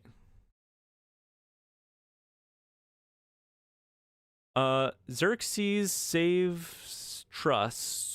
I'm sorry if I absolutely butchered your name. Says, I like watching off meta decks you put out. Keep it up. Appreciate ya. Thanks for stopping by. Thanks for the kind words. Gonna keep this. Jay Sather says, or what if there's cards that you can cast that you can prepare a creature for cheap? Many possibilities. Yeah, I don't know. I'm not saying you're wrong. I'm saying it's just so hard to evaluate cards in spoiler season like that, you know. I'm gonna kill the Momo. I'm gonna do the smart thing for once and just kill the Momo on turn 2.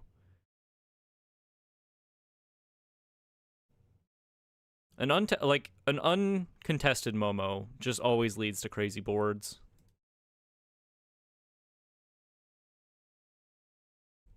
Quantum Riddler.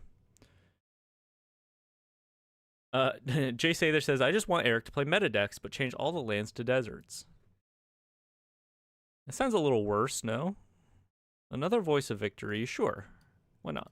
It's a real card.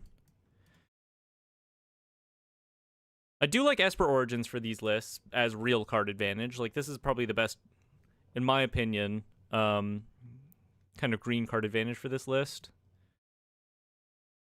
There's the Zenith. Hit him. Nice. Free damage. Go for the lookout here. Let's grab a Cottage. Could be relevant. Get a Voice of Victory going. They could produce kind of a nasty board here with the Zenith. But we're on the play. We get to fully, like, cast an Esper Origins next turn. Threaten a kind of a pretty big Anthem board. With our third chapter of the Esper Origins plus double Voice of Victory. I guess the tokens don't get the Anthem effect, but still pretty decent. Seam Rip into Sage of the Skies. That ain't bad. Day of Judgment one time. Green Blade. I think Green Blade's a pretty good draw here. Not perfect. Let's go Green Blade. Let's ping him with a desert and then cast this Esper Origins, try to surveil into a board wipe. At least we're, like, contesting the board here. Put them to 11. Seam Rip. Or another Green Blade. Huh.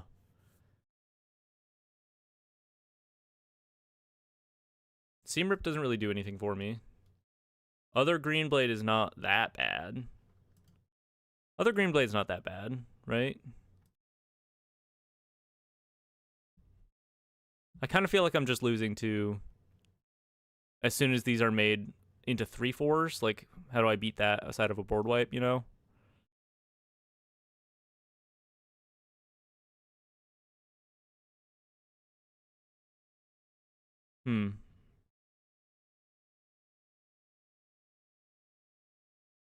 Munella1 says, I'd like to dream that Arid Archway might see some play in a deserts list. That's the enter the battlefield, like return another desert to your hand one that taps for 2. I play that one in some lists, not every list. Lately, the color restrictions have made it a little harder, like with Emptiness, for example. I'll typically play them in like my Sultai Deserts lists. It's a decent card for a little baked-in card advantage. Let's play this Voice of Victory first. Play around Detect Intrusion.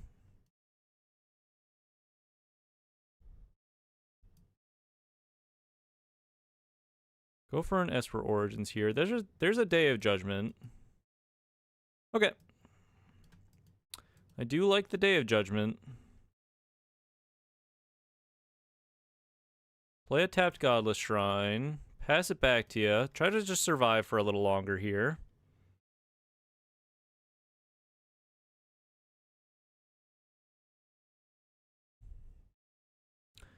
Turd Gobbler says, so when I say it's a profoundly unfun card, I believe that any deck that demands instant and immediate removal engenders main decks exclusively full of removal and bombs, which are myopic and devoid of greater strategy. Yeah, I generally agree, I think. I was actually thinking about this recently, where it's like, for all the other boomers out there in the Magic scene, 2014 Twin in Modern, or whatever, where they go, turn 3 on your end step, flash in Pestermite, turn 4, cast a Splinter Twin, win the game.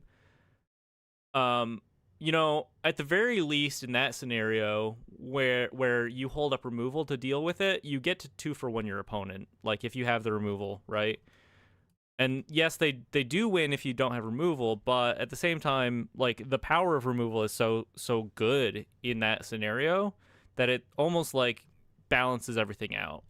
You get the 2 for 1, they tap out, they're not really producing a board. But then I'm thinking about like Ouroboros right now, and it's like, if your opponent untaps with an Ouroboros, yes, it is kind of, you get to untap, right? You don't immediately die, but you still have to immediately answer it or you do die. Same with the Mossborn Hydra, so on and so forth. I don't know. Standard definitely has changed. And, you know, obviously that example is Modern, which is a little different, but I think I just wiped the board here, no?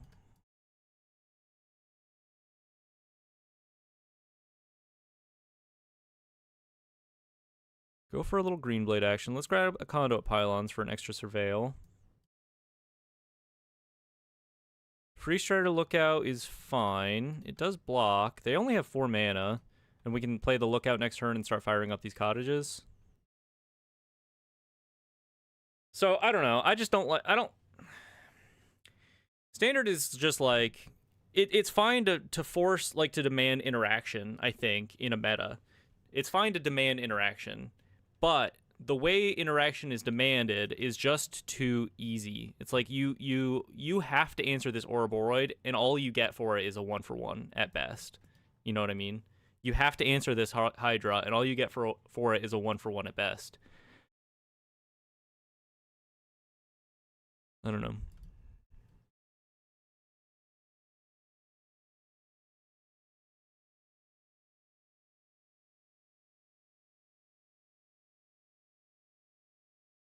All right, opponent producing a board.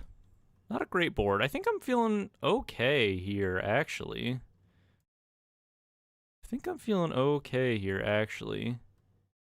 Get a Lookout going. Fire up a cottage. Start swinging in. If they want to block a cottage, I think I'm okay with that.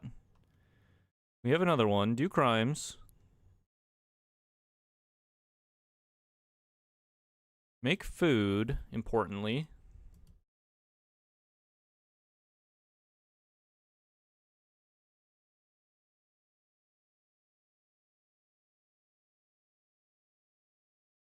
Kill off the non-token. I'm not sure how relevant that is, but they can't pick it up at least. Do I show them my land? No, I mean, I could draw like a Vine Lasher, and I'm not dead to this. Anyway.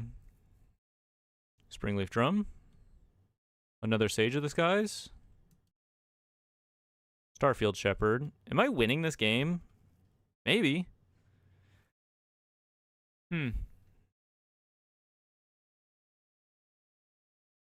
Jay Sather says, "Do you think they should reprint Damnation or Dam?" I'd be down for either. I think Dam is actually like standard like power level. I think if they put Dam in standard, that would be like a net positive for Orzhov mid-range piles for sure. Ouroboros is like a 2-for-1, but for the opponent since the tokens spread out over like 3 remaining bodies. Yes, exactly. That's the other problem too, right? It's like, so it demands instant speed interaction because of that result. Yes, you can shut it down with board wipes, for sure, as we've demonstrated a million times on this channel, but in all of those games where you're able to shut it down with board wipes, like if you don't have that board wipe, you're toast. You're just absolutely dead in the water next turn. And I don't know, do we want our matchups to be that polarizing?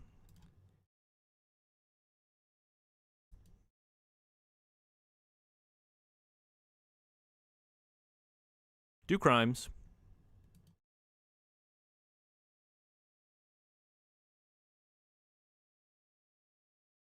Hitcha. Maybe I should have taken the pixie off of blocks there. That probably would have been better. Feeling okay, though. A nice little stockpile of food is going to matter here. Day of Judgment in hand. My security blanket.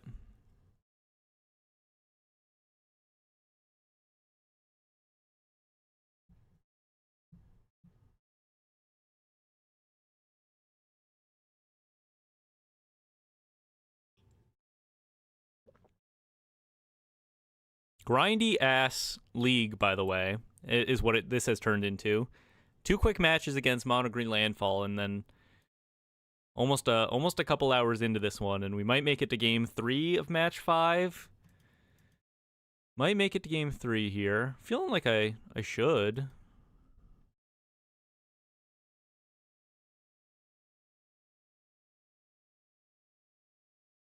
Okay, I'm just gonna start sacking foods this turn.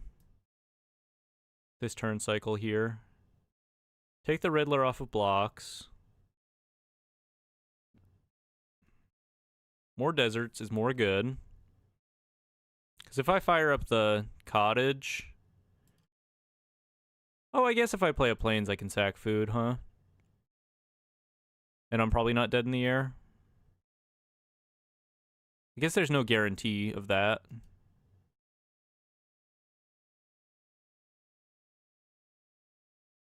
If I play this Heath, they have to block with Momo, which is kind of nice. And then I just leave up the foods.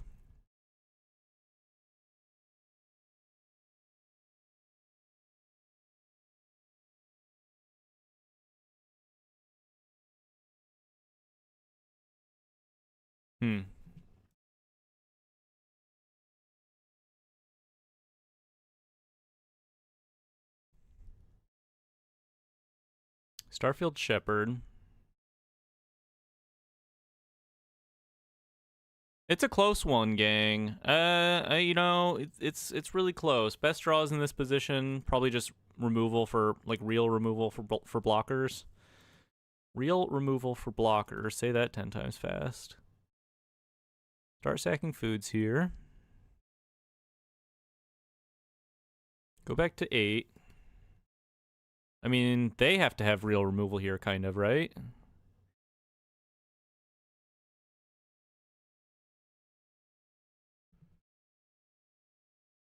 Oh, Herd Heirloom. Okay. Herd Heirloom kind of huge, no? Herd Heirloom kind of huge, no?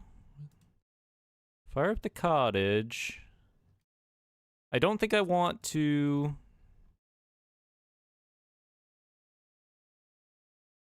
Wait. Take the Shepherd off of blocks. Doesn't really matter here, right? Trampling Greenblade kind of just wins it. Heath?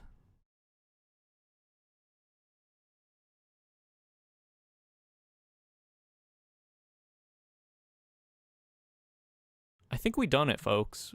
All right, that was a nice top deck. that was an interesting game. Very grindy. Big Greenblade stays winning. On to game 3. We get to see game 3. Jeez Louise. I kind of got like I kind of went into a fugue state there in the end. Kind of went into a fugue state. Jay Sather says, regarding Dam, Orzhov definitely needs support. Black is almost not even played in Standard right now, and Orzhov is pretty much non-existent. Hard agree. Yeah, I think I think the format needs Thoughtseize. I think the format would be much better with Thoughtseize in it, and I keep saying this. Because there's so many of these cards are like really, really busted if they hit the board, and just like keeping them off the board in the first place, especially with like the way these decks are kind of designed to be like all in on one creature ultimately, like Badgermole Cub into eventually Ouroboreid. If you just take them off the Ouroboreid from the get-go, then often those hands like that's just full of mana dorks really don't shape up very well. Gonna mulligan this. This is fine. We have an answer for an early Momo. Skip on a Godless Shrine, I think. Probably want Double Shrine. I think this is okay. R.I.P. Momo. Get the fuck out of here.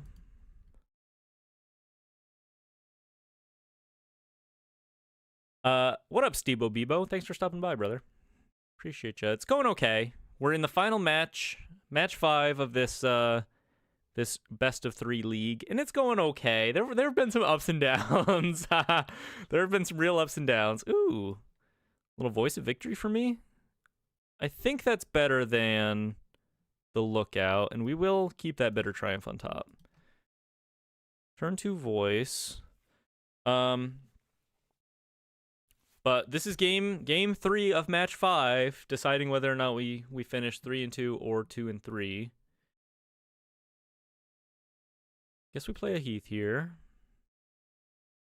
Thoughtseize and the 1 mana white removals of old, and we're talking. Yeah.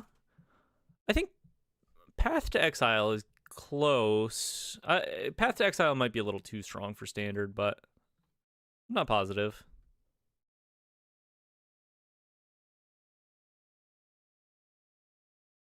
Yeah, guess I just gotta kill this.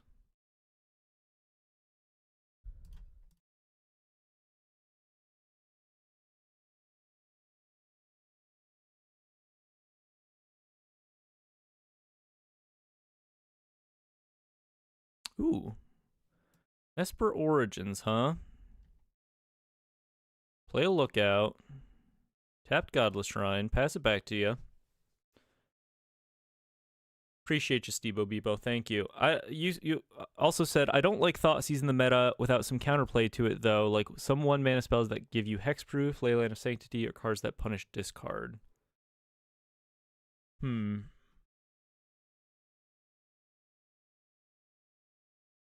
Ooh. Pretty good series of hits for us here. Okay, let's leave the Overlord on top. I think that's okay. We can Esper Origins for lands next turn. Back-to-back Esper Origins.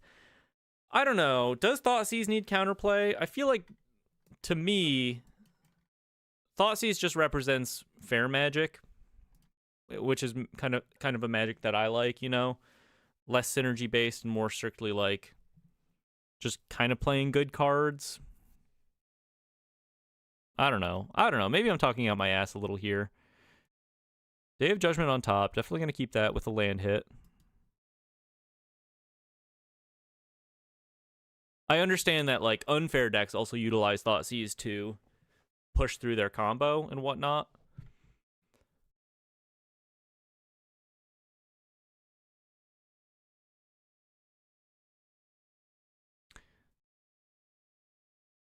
Hit you with a Day of Judgment. Feeling pretty okay about that idea. Feeling kind of good. If my opponent's just top decking lands, I think I may be winning this one. Jay Sather says, I can see what Steve-O is saying, but the power level of the other colors needs the bump, while the others are already far ahead of black and white. Yeah, well, we've seen white actually be pretty playable in Standard as of late. Black, on the other hand, yeah, definitely has fallen quite a bit behind. I think part of the problem with black in general is there are so many different kinds of threats. Like, black is really good at managing creatures. It's got the best like creature removal, but there are so many different kinds of threats in Standard right now that aren't really creatures that I think it's a pretty big knock against black right now. Go for the Esper Origins. Let's draw into this Voice of Victory and then crack the map for our land drop here.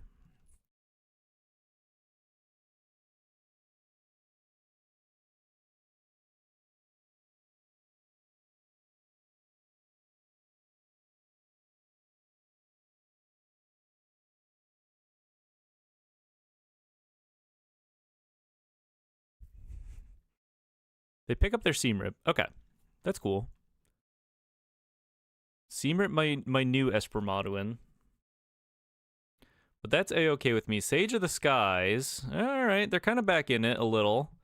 But I'm at a pretty comfortable life total to be able to manage this, I think. Oh, Day of Judgment. All right, well. Folks, it's been an interesting run. Definitely some ups and downs. Definitely some ups and downs. This matchup, happy to call it an up, ultimately. Let's just hardcast this Overlord. Happy to call it an up, ultimately. We hit an emptiness off the Overlord. We stay winning. We stay winning pretty hard here. Seamrip on top, sure. Hitcher for 4. Kind of in it now. These top decks, well, you got to top deck well eventually, Devin Fuller. I mean, come on. The cards are in my deck. I'm going to draw them eventually, right? Hot take, Munella says, hot take, if Day of Judgment didn't exist, people probably would play black more for Rise of Sozin. I do like that card, but like 6 mana versus 4 mana is a pretty big difference. And even then, I feel like they would just play 5 mana board wipes, right? I do like Rise of Sozin, but maybe it is a bit of a hot take. Deadly Cover Up too, yeah, for sure. I do like Deadly Cover Up. I think it's a pretty strong board wipe. Being able to like Deadly Cover Up the forests out of your opponent's decks when they're on Badgermole Cub, I think is pretty fun. What do I reanimate here? Just bring back a Free Strider Lookout and then Seamrip their Seamrip. I think I like that.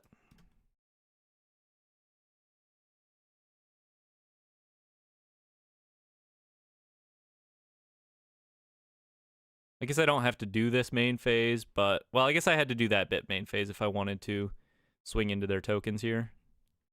Restless Cottage off the Lookout. Pretty nice board for us now. Swinging on in. Hit another Emptiness. Yeah, I like this little Balemerc Emptiness combo.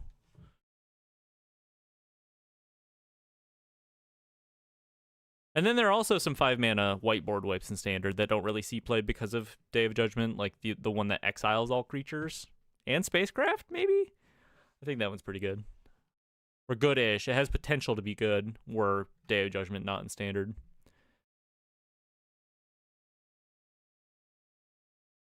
Parting Gust on my Overlord. Making more 1/1s. Restabilizing a little here. No targets for my Emptiness right now. Okay, let's do Crimes. I'm just gonna swing in with everything here. I think I want the Sandstorm Verge for the future, and then just plan to reanimate whatever they kill off.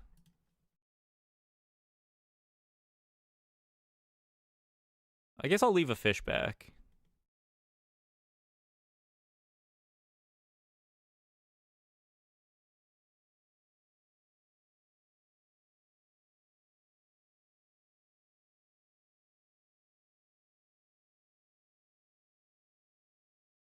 It's the 5-mana board wipe I'm thinking of that exiles is the it's like something quiet, quiet of deep space. It's not called that, but I don't know, something like that. Oh, Ultima. Yeah, Ultima would probably be the next premier board wipe, right? Just being able to answer the Earthbent stuff. Block the Halia, or block with Halia. I'm just gonna kill off the Zenith. Halia's a little annoying, but I actually think Zenith is like the way they stay in this game, though.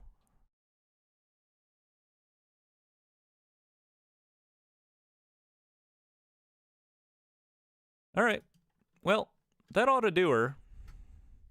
Jay Sather says, someone in one of the Magic Discords I'm in said they saw leaked cards that have prepared clauses but do not enter prepared, and saw a card that lets you prepare other creatures. Okay.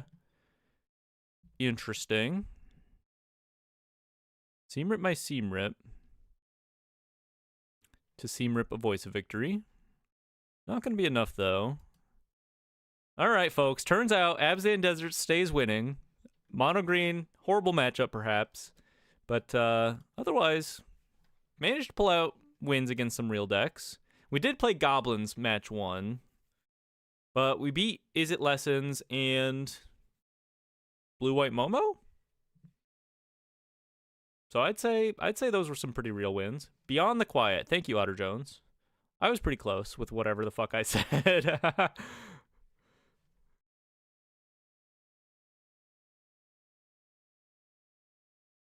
Voice of Victory means they can't do anything about what I'm doing. Which is firing up this Restless Cottage, taking them off of blocks, and alpha striking them. And we draw a Requiting Hex. Okay. I'm assuming I have enough mana to do all of this. I do. Do crimes. Ping ya. Math is for blockers.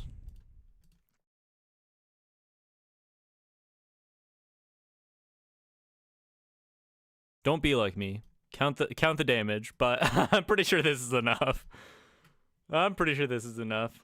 All right, later, Jay Sather. Thanks for stopping by, dude. Catch you on the next one.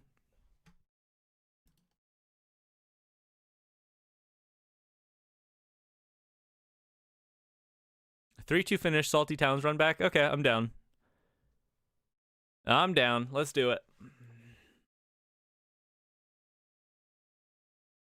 Otter Jones says, I like winnowing for a board wipe. Can offset the cost with Convoke and one-sided in the right deck. Deck type dependent, though. Works better wide and tribal. Yes, Kithkin, right? That's kind of the idea I had going into my Kithkin deck initially when Ouroboros lists were more popular. I didn't end up doing that. I do own all the cards to do that, but didn't end up doing that. So I've never actually cast winnowing, but on paper it seems okay. Maybe. I don't know. All right. Traditional event number 2. We're running Mechan Cauldron. Check the description for the deck list if you weren't here for the intro. This is a 4-color Agatha Soul Cauldron list with the synergy. If you saw my Teamer Towns video, that's kind of the main idea. Shifting away from the Towns synergies, no poo-poo UFO. Instead, playing slightly higher quality card use, or slightly higher quality cards. And white for board wipes in the sideboard. Another Day of Judgment list, although these Day of Judgments are in the sideboard this time. It's been really pretty good, actually. I've been kind of surprised by how good this list plays. I'm not saying it's busted or anything, but it's been pretty good. Opponent leads on a Sagu Wildling, Roost Seek, turn 1. You never really know what's going to happen in these games, but at the same time, look at me. I can't really talk. These traditional events, they're a weird place. Another Roost Seek. Getting some basics in their hand. Candy Trail. What could my opponent possibly be up to? Let's go for the Fungus. Let's just keep getting the tapped lands going so we can go for a turn 4 Ice Till, I think.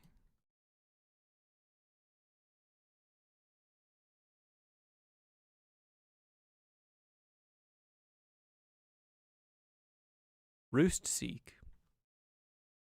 Part 3. Part 3 with the Roost Seek. Huh. I thought for a second they didn't play a land. I guess what I'm gonna do... It probably makes the most sense just to crack the fungus here. Alternatively, I could Dredger's Insight to set up my... I think I'm going to Dredger's Insight to set up my turn 4 Ice Till a little better. I'm not that worried about them killing this. Another Ice Till. We don't need to take the lands. Molt Tender's kind of an interesting grab. Let's take another Ice Till. Maybe they'd counter the first one. Hit him for 1. One never knows what crazy match 1 deck might be the next tier 1 deck being brewed. There you go. Auroral Procession. Okay. I'm also playing a one of Auroral Procession, so a couple Spice Lords have entered the fray here. Couple Spice Lords. New Candy Trail. I guess we're going crazy with the Ice Till here. Feel pretty good about that. Grab a Prairie. Maybe I should have grabbed the starting town, but we have a red source in hand anyway. One new iteration or change with this list. I was thinking about after playing that Teamer Towns video, or that Teamer Towns deck for the video, I realized, like, if my opponent forces me to, or if my opponent starts gaining life, my burnout plan does not work eventually, because I'm just going to deck myself with the way the Surveyor Mechan, like, yes, it Lightning Helixes your opponent, but it also forces you to draw 3 in a deck that, like, does a lot of self-mill. So I'm on more man lands up front to be able to actually, like, win with just combat damage eventually. That's one key change here. Play a land. Skimming Strike. Tap up to 1 target creature, draw a card. Okay. I just got get Skimming Struck. Interesting. A little stun locked. I guess I'll just play a Survey Mechan here. Shock myself to be able to sack this fungus. 1, 2, 3, 4, 5, 6, 7 lands. We have a sorcery in the graveyard now for our Toph, which is nice. In the Lessons from Life. Yeah, we're pretty well set up. We just need to find a Soul Cauldron here. Once again, a weird round 1 opponent. Simic Dragons. Opponent is playing Simic Dragons. No basics on the field, so we'll put in the Bossing Say tapped. Mill over a Stomping Ground. Go for the Toph here. You can target them with the Mechan, force them to mill out if it comes to it. That is true. That's true. Eventually you could do that. Discard this extra Toph. I don't think that's going to be too much of a problem. Go for the Lessons from Life. Start to Earthbend our shit. We also, having more man lands to Earthbend is pretty relevant. We get to trigger their effects when they attack. Or what have you. Specifically the Vine Stalk and the Restless Prairie. I guess they all kind of do an attack trigger, huh? Play more lands. Now we just need a Cauldron online and we're there. Might as well shoot their dragon with my Mechan before that gets out of hand. There's a Cauldron, and we are officially online. We are officially online, folks. If we untap, we win next turn, I think, with this setup. Vivian Reed. What up, Waddy Bison? Appreciate you stopping by. You're just in time to witness the glory that is... I don't know what to call this. Mechan Cauldron. So, we have a Surveyor Mechan in the graveyard. Survey Mechan in the graveyard. I don't even know the card name, apparently. We have a Toph on the field, so anytime we cast a spell, we Earthbend 1. So we cast an Agatha Soul Cauldron, earthbend our... might as well start by earthbending the Restless Prairie here and swinging. This is going to really simplify things. I could probably earthbend a little more, but this is probably enough. Hit them for a pretty huge chunk here. Put them to 8, right? And then we exile the Mechan from our graveyard with the Cauldron, and we have enough creatures now with counters on them to just kill our opponent. Because they all gain the ability to sacrifice to Lightning Helix our opponent and draw 3 cards. We also have this Bossing Say on the field that we can use to make more creatures to sack. Just kind of flexing at this point, showing off some of the ideas here. Kill him with our shit. Yeah, I've changed the list around since that the video, off of the town's theme, on better lands that come in generally untapped, or at least more untapped lands, and more streamlined to this game plan of eventually setting up this like 10 land position and getting this online. Splashing white in the sideboard for Day of Judgments, which hasn't really been too big of a problem supporting. But that's the list, folks. Got to pull it off game 1. Pretty fun list. Very explosive when it happens. What do we want against Simic Dragons? Do we want the Day of Judgments? Nah, I think we just run it back. I'm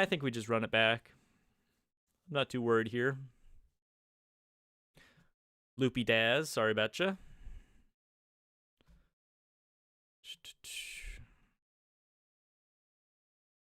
This is okay. They gave me the play. They like to draw cards. We really just need to hit a 3rd land, and we're kind of off to the races here. Waddy Bison says, I'm still playing my version of your mono blue waterbending scroll deck 3-0 at the LGS today. Let's fucking go! Dude, awesome. Thanks for sharing that.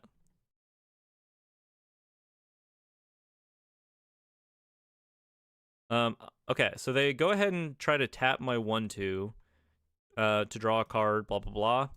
I get to sacrifice my fungus in response to keep them from drawing a card, which is kind of nice. I wasn't going to do this, but definitely going to do it now. Counters their spell, pass it back to you.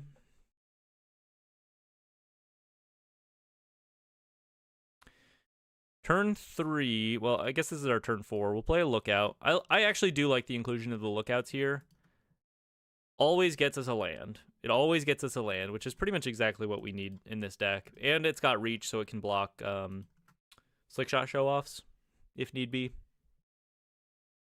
Dragonstorm Globe. I like this card. I kind of feel like this card could be... I'm not going to say playable, but... it is kind of interesting. I'm going to cast the Lessons from Life here. Just got to keep hitting our land drops. We have all the other tools to finish off the game here. They tap my Lookout. That's fine. Draw into an Ice Till. Put a Vine Stalk into play tapped. Sure, we'll play the Bivouac. I could think about holding on to some of the stuff here until I have the Ice Hill on the field with the potential of hitting more land drops, but now that the Lessons from Life is in the graveyard, I can just pick it back up with Toph and start going off that way.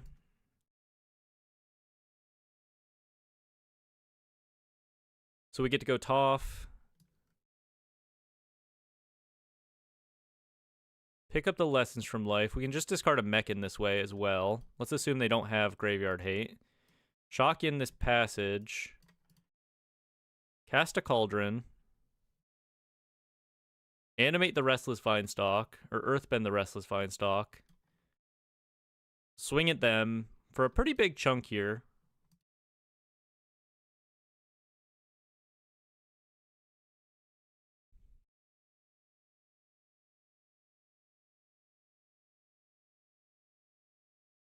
And I believe we just pass.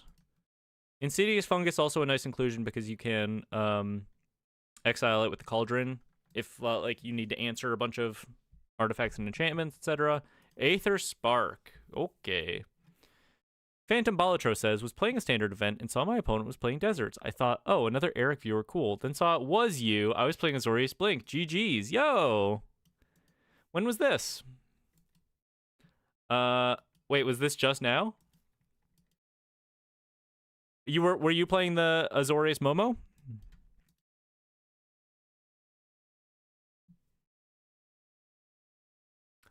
Waddy Bison says, I have to really thank you. It's the budget list that got me back into standard. It's so fun and resilient. Since then, I've been trading my way to Jund Deserts. Yo, let's go, dude. That's awesome. That's awesome. Thank you so much for sharing. I myself am probably playing Jund Deserts at F&M tonight. Literally was just now. Well, GG's, Phantom Balatro. I swear I wasn't talking any trash in the comments or during the recording of this. You are on stream, which you know by now. Promise I wasn't talking trash. We had a nice clean game. I respected your game. Day of Judgment stays winning sometimes, but that's just how it goes, you know? That's just how it goes. Let's exile the fungus for now. I'm kind of thinking they're just dead here. I think they're just dead, no? 1, 2, 3, 4, 5, 6, 7 lands. 8. If I cast this Lessons from Life, there's got to be a way to kill them here. Let's animate the Restless Prairie.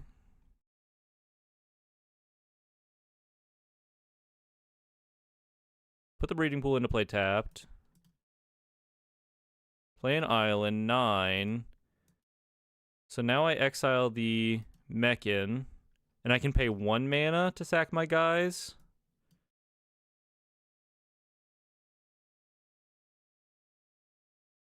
I guess I hit him with everything.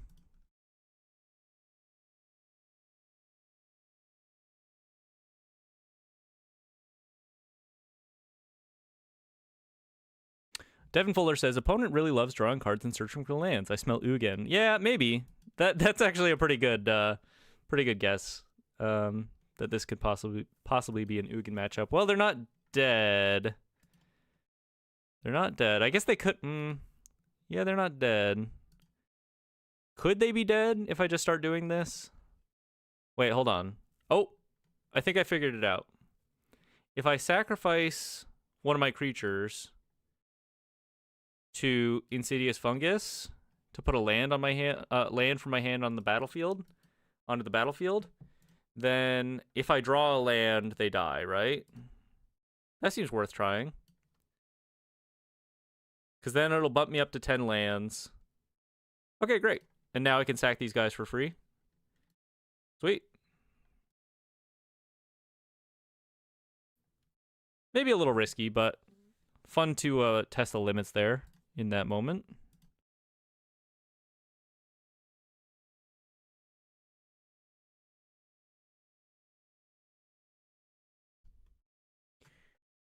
Munella says 2 mana 2/1 that puts a basic land on top. That's some crazy low card quality. Yeah, you're telling me. These queues are so weird, dude. Phantom Balatro says the Day of Judgments were rough. Yeah, kind of sad I wasn't running deserts as well. Do you have deserts built on Arena? Let's go. That would have been awesome. I don't think I've played the Deserts Mirror yet. I have played against deserts once or twice now. Maybe just once, like running into a random other person playing deserts. But dude, that I'm excited for that possibility. GG's though, GG's brother. I like that list a lot. Azorius Momo, splashing blue for the Riddlers and the Detect Intrusions. That kind of just makes sense to me.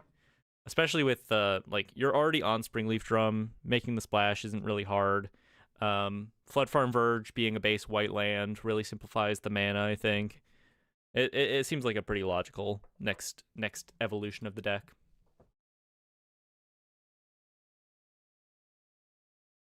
I use deserts in standard events sometimes, so it would have been crazy. Let's go, dude. I have played against deserts once in an event. I think I was playing. Oh, what was I playing? I don't remember, but I did lose. I lost to Jund Deserts. Yeah. And I was happy about it. I mean, you can't be upset, right? You can't be upset running into, you know, your own pride and joy. I think you want to see it take a win, no? It was a close match, though. It was a close match. Well, 1-0 with the with Mechan Cauldron. Would be crazy to have a better record with this list than Abzan Deserts, but we're off to a good start. Off to a good start. Pretty explosive games there too. I mean, our opponent wasn't really interacting with us meaningfully, and we just kind of got to do our thing unimpeded, and we managed to do it by, it must have been like turn 6 or 7 in both games. No, pretty fast. So I felt like that was a good demonstration of what the deck is capable of doing without any pressure, at the very least, like a very goldfishy sort of match. Curious to see how it performs when we have to bring in interaction and when we are being interacted with by a more meta list. But like I said, in testing, it seemed okay. I think I'm going to re-queue here. Kind of weird to be waiting that long.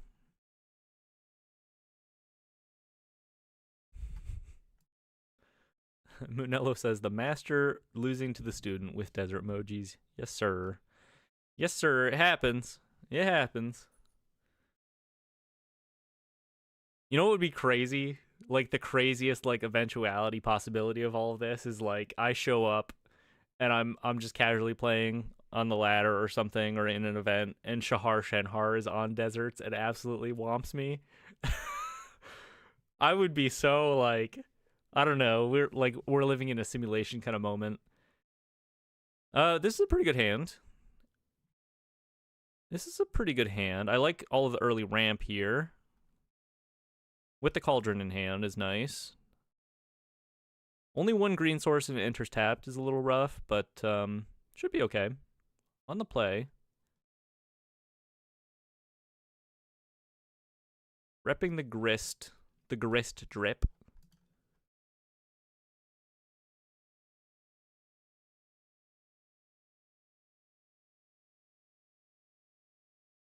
Bud 90, taking their time with this mulligan.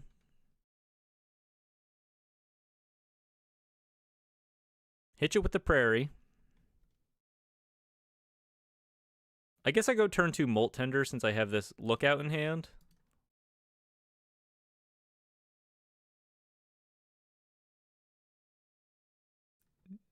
Is my opponent here? The opponent making a coffee after waiting in queue for 4 minutes. Yeah, true. That's probably true. Gran has entered the fray. We draw a ridgeline, which is okay. Fungus plus Cauldron main deck. Actually kind of relevant into Is It Lessons? No? Seems decent. And they're not going to have any graveyard hate in these colors, which is nice. Assuming this is It Lessons. Could be an interesting matchup. Artist's Talent. Survey Mechan. Thanks for stopping by, Phantom Balatro. Appreciate ya. Enjoy. Good luck with your event as well. I think I go... I could just get a Cauldron on the field here. Start contesting their shit. I kind of like the ramp with the lookout, though. Opens up my options next turn a little better. Actually, maybe contest the board a little.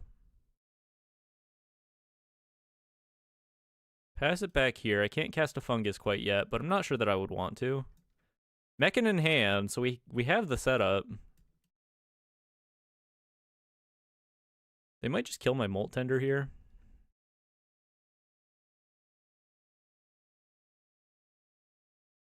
And at the very least, we have the setup where we can, like, exile the Fungus under a Cauldron. Well, I'm going to double block this, if they let me.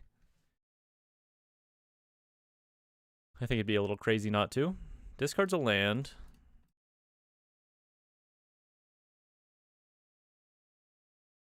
Shoots my lookout. Yeah, that's cool. That is totally fine. Mill over an Agatha Soul Cauldron, also fine. Tender down. Island. Maybe I just start exiling their shit. Try to keep up on that a little here. Is this a spell snare? Wow. Okay. Get spell snared, I guess. Let's go for the fungus. Let's just take them off the talent here. I think that makes sense to me. Maybe it doesn't matter. Maybe I just put a land into play and start firing up the Mechan. Try to go bigger than them faster. They're not even really doing anything with the talent right now, no. They're already online. There's the real target, right?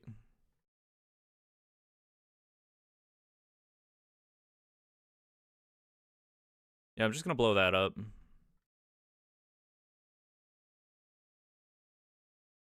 They can respond to this by firing off Accumulate Wisdom or something, but I think I feel pretty good about that result.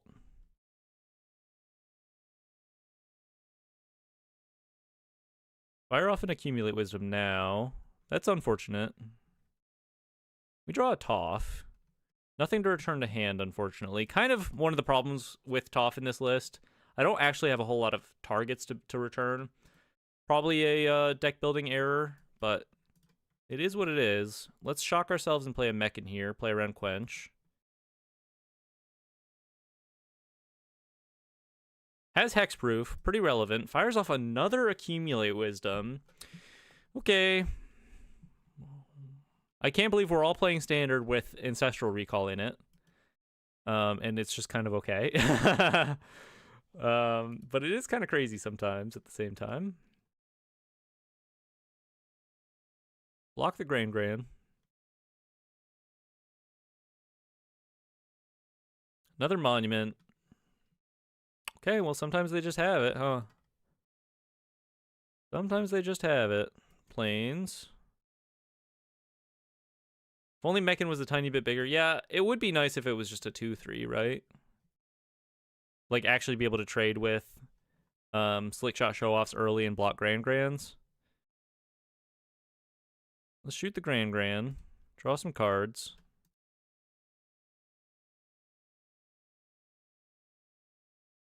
Force a little action here. 3 steps ahead to copy their Monument. Okay.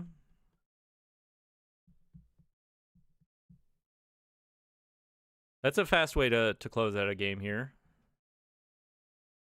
We draw a lot of lands. Alright, I guess we play a Toph. Nothing to return, but it'll be on the field for next turn.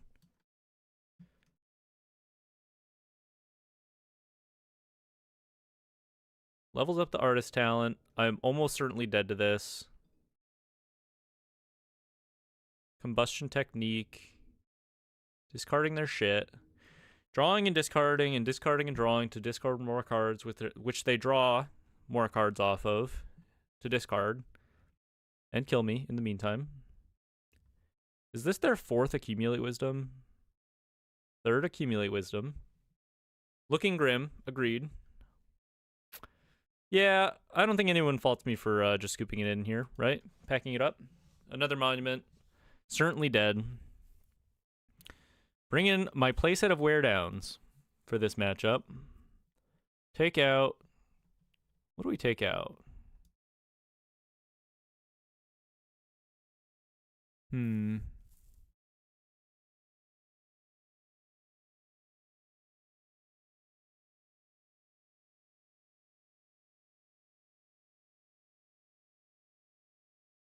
Probably just take out the Molt Tenders. Take out the Molt Tenders because their removal lines up best with Molt Tender, right? If I just don't have Molt Tenders, then I'm kind of chilling. Definitely want the Seam Rips. Take out... Do we need loot here? The idea with loot here is it's an extra Mechan that doesn't make me draw 3, basically. But I don't think that's that big of a problem because it's not like they're gaining life. Also, loot dies to Combustion Technique pretty easily. Were I to just play it. Toph looks actually a lot better post-board, interestingly, because we have so many, like, sorceries and stuff to bring in from our sideboard. So just a lot more targets. I think I like the Storm Soul here. Although, I'm not managing their graveyard. Eventually they could just Combustion Technique this for big and deal with it forever. I think I'm going to leave it. I don't know what to cut. I don't know what to cut, folks. Procession, maybe? A little slow. Dredger's Insight, a little slow. Try it like that. Y'all ever just, like, don't know what to cut? I think I want the Ice Tills. I think I want the Toffs. I kind of want everything, though. I can definitely win this game. Why not? Why not us, you know? This seems okay. Early Cauldron to, like, manage their graveyard with a backup.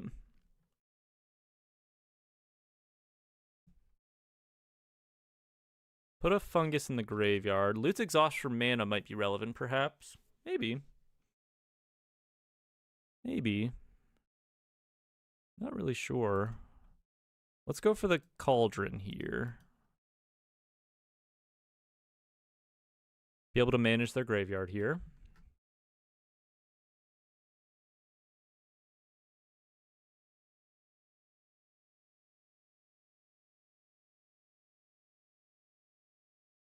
Hits me for 1. Cauldron online might be a little bit of a problem for them unless they have a Braids.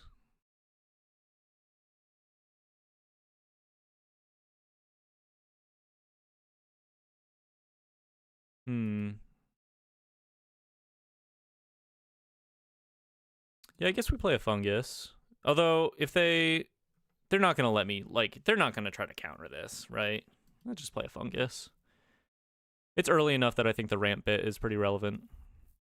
Plus, I can Cauldron onto it to survive a Firebending lesson.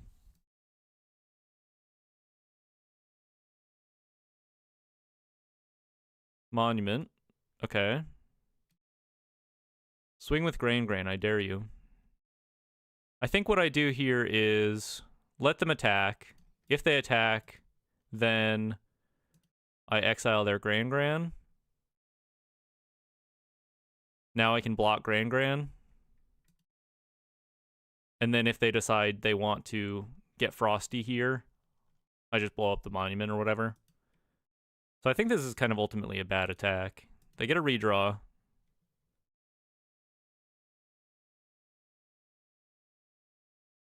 And now I just kind of hang out with the Fungus, no? Lessons from Life. Okay, well, I'm going to do that instead. Start trying to get ahead here. We draw a Toff, which is kind of huge.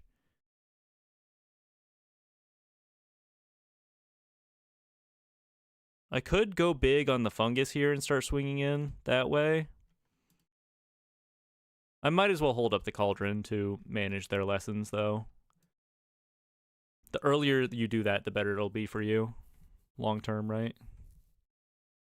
Devin Fuller says, discarding and accumulate is crazy to me. Yeah, well, I don't know. Maybe they're just saying, like, I'm not going to be online with the Cauldron in play, right?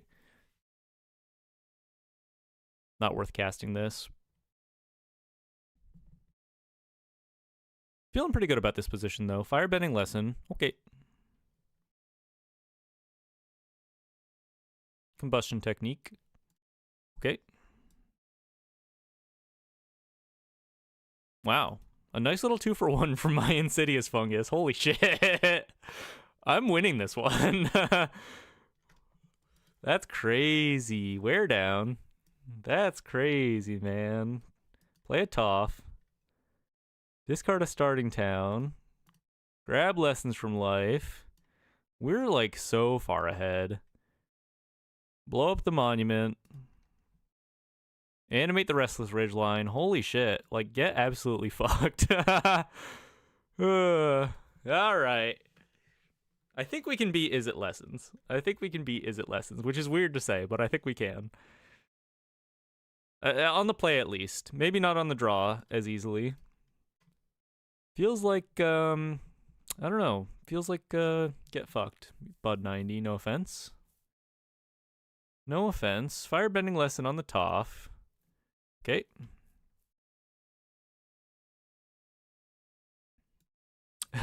Waddy Bison says it also killed Gran. That fungus was a menace. Yes, dude. Yes. It was a menace. Picking back up the lessons from life, kind of huge. And we draw another Toph. Okay. Ripple lessons for life. I guess we just keep doing this forever, huh?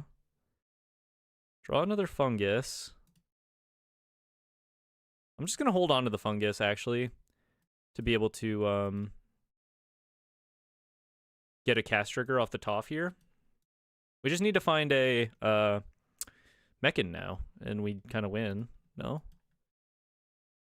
Completely ranched indeed. Completely ranched indeed. Another monument. Agnikila. Continue to exile the lessons here. Feels okay. Lessons from life. Interesting. I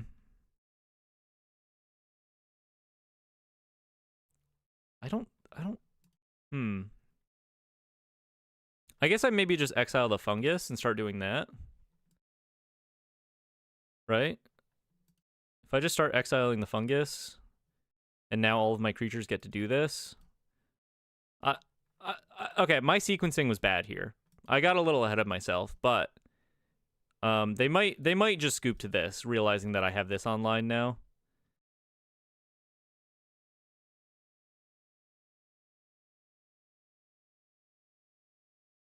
Scoop? No? Okay. I thought there was maybe a chance they'd just scoop to that. Fire off another lesson from life.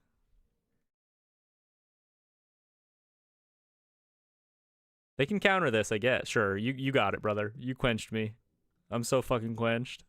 Pass it back.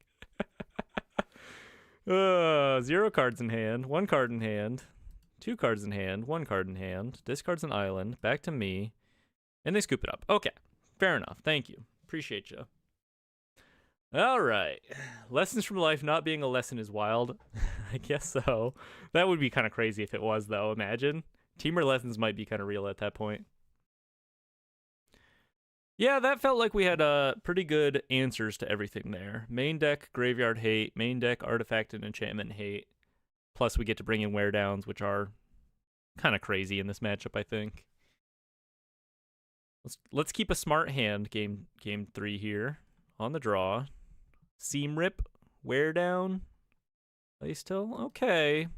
No Seam Rip for Gran, but no Gran, so we're feeling okay. Land in the graveyard. Huge for our Ice Till.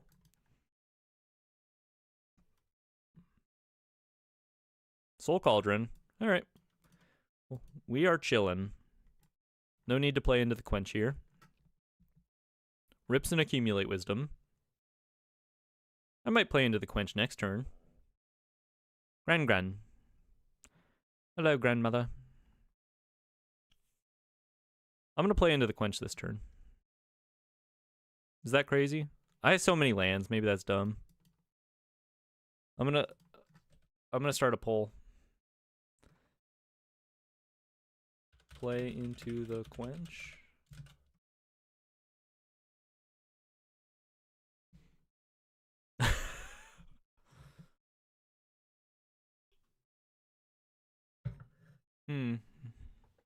Because if I play into it now, I probably get to resolve the Ice Till next turn. And the upside is, like, if they don't have Quench, it kind of looks kind of good getting this online early. They could also have Spell Snare. Play into the Quench? Yeah, I kind of think so, right? The poll says yes, so I think so too. Let's run it. Let's run it. What you got?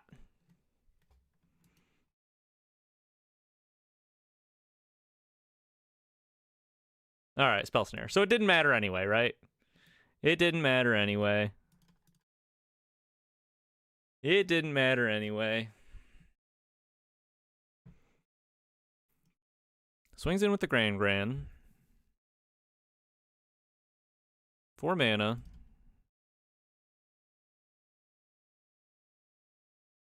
I'm going to rip the Ice Till here. Play into the Quench. Fuck it.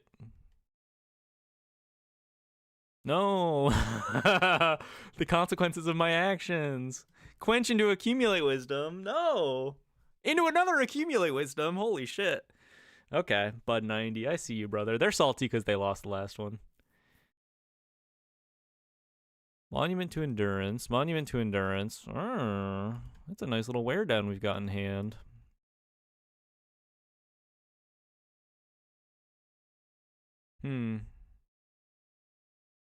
GG, you think so? Could be. That was a pretty nice turn for them. We draw a Pit of Offerings, though, actually. Which is a little huge. This could force some action. Eat 3 lessons. Now Grand is offline. Try to eat both of their monuments here.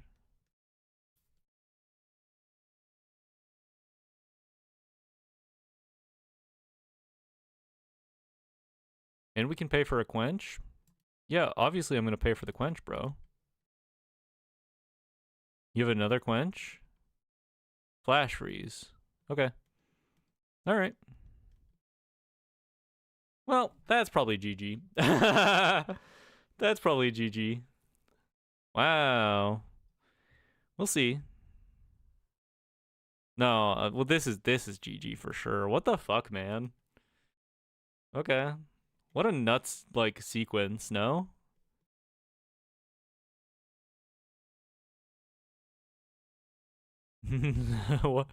I don't think I could have done anything about any of that. I think I played it out okay, and they just had all the answers and all the like card advantage off of this. We played to the best of our ability, I think. I think it was okay.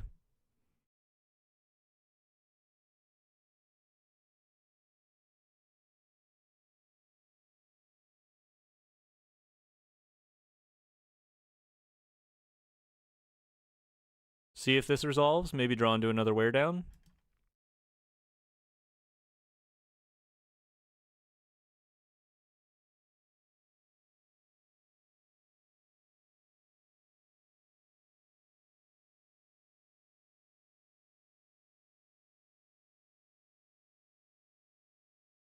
Okay, 1-1.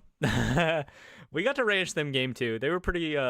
They came back with the fury of 1,000 suns. So that's kind of a dub in its own right, right? I think so. On to match 3 here. Mechan Cauldron. Rough game 3. Rough game 3. They just had it all. You know, what can you do? What can you do? I had it all game 2, kind of. They had it all game 3. Valiant effort. Appreciate ya, Waddy Bison.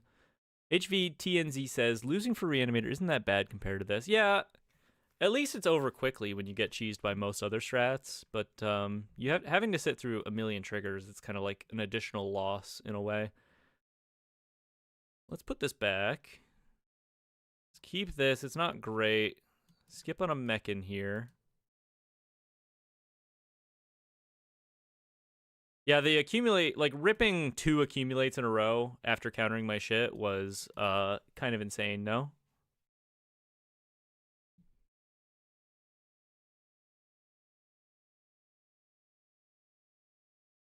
Okay. Buckle in for a little bit of draw go action. Skip on a Verge here.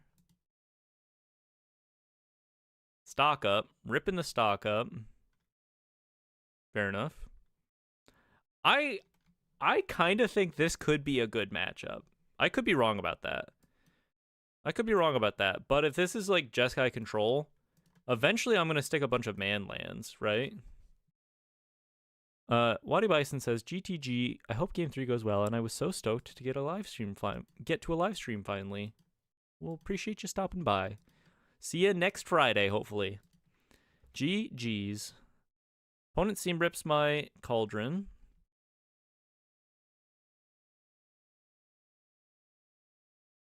I think I just get to play around No More Lies for forever, no?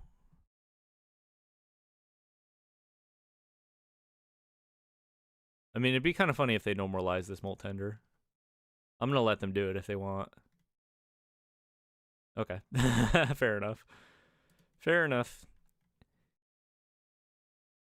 We have two things we're playing for. Eventually resolve a survey mechan with 7 mana available so we can sack it in the same turn. Or 7 lands, rather. Important distinction. Or resolve this loot with an extra mana available to activate it. But for now, I kind of think we're just going to self-mill with the Molt Tender here. Might as well play another one. They could have an Unagi. If they have an Unagi now, it's like kind of bad for me. They activate the Quarry Mountain Monastery.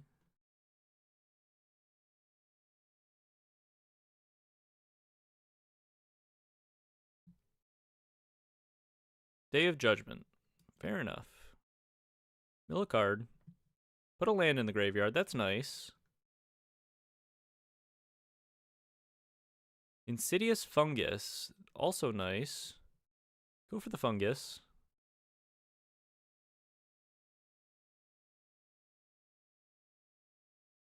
Pass it back to ya. I don't want them lightning helixing a Restless Prairie here. No need to go for that. Tapped Hollowed Fountain. 6 mana available. Presumably no Jeskai Rev in hand. Do we care about getting the Cauldron back quite yet? Just gonna pass. Draw a Temple Garden. Let's start hitting them.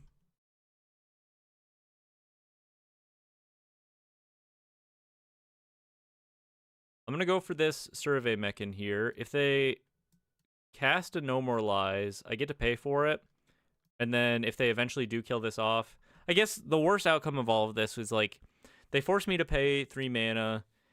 They have another board wipe in hand, and then my fungus dies without being able to remove anything. They just have a 3 steps ahead. Okay, that's fine. Goes to the graveyard, which is right where I want it anyway. Elegant Parlor.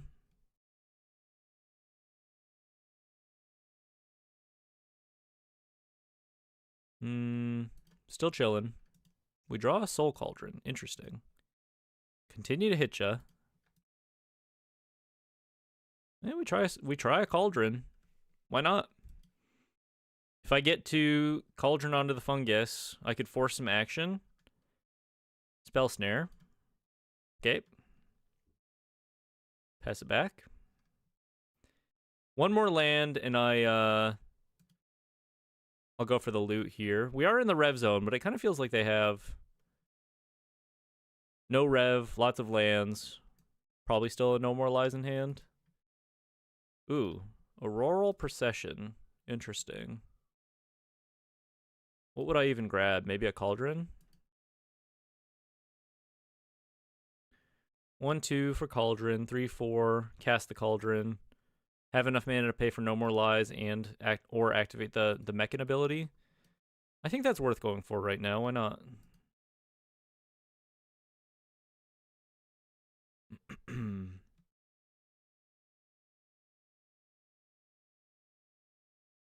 Cast a Cauldron. Cauldron resolves. We pass. What do they have? Get Lost. I'm going to respond to this by trying to do the Cauldron thing. And then if they respond to me doing the Cauldron thing, then I just cycle my fungus, I guess. Aang's Iceberg. Targeting. Cauldron. Well, the thing is I want Cauldron. So I'm going to destroy this Aang's Iceberg. They'll get a scry out of it. But I think it's important to save this one specifically because it has the Mechan under it.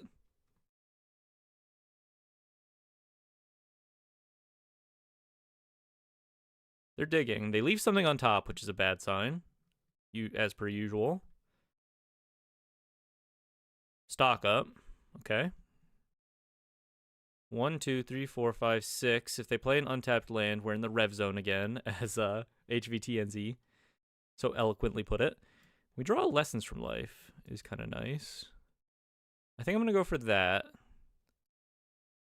I have enough mana to pay for a No More Lies. Feels like they have a second one here. They do. Okay, down to 1 card in hand. Chillin'. I probably should have exiled something. Oh no, I couldn't have exiled something with the Cauldron. It was tapped. They Monastery into a stock up. Nice. But they're kind of tapping out here, so it could be a good window for loot. And we've seen 2 No More Lies. Consult the star charts. Ripping it right now. Why? Seam rip on the Cauldron. Okay. Well, this loot resolves and it looks kind of good. It's possible they have Shiko. What's the worst thing they can do to us off of Shiko? 3 steps ahead, maybe? Kicked. Aang's Iceberg, maybe?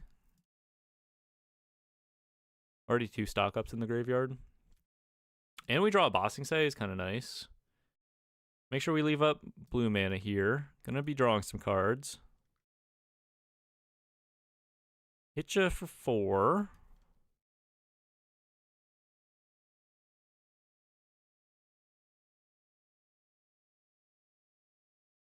Play a Dredger's Insight. You think they're frustrated? I guess they were maybe trying to dig for a seam rip. Yo, we mill into a Scouring Storm Soul. Okay. So I guess we take the Stomping Ground. A little uncounterable Scouring Storm Soul action. That's why we have the 1 main deck, y'all. That's what it's all for. Nice little sequence for us there. Draw into a Mechan. Jeskai Rev. Kill off the loot. Jeskai Rev kind of nice for them. Being able to bounce my land's annoying. Swing in with the Anchorage. Tapped out. 3 cards in hand. Couple of Monks. Unagi on top. Draw a Breeding Pool. 1, 2, 3, 4, 5, 6, 7. I guess I play a Mechan here, no? Shock to 8.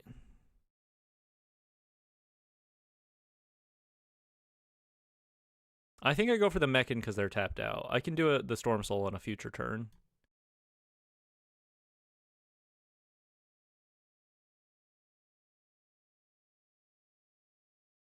They put the Unagi away. That's interesting. Maybe I go for this right now.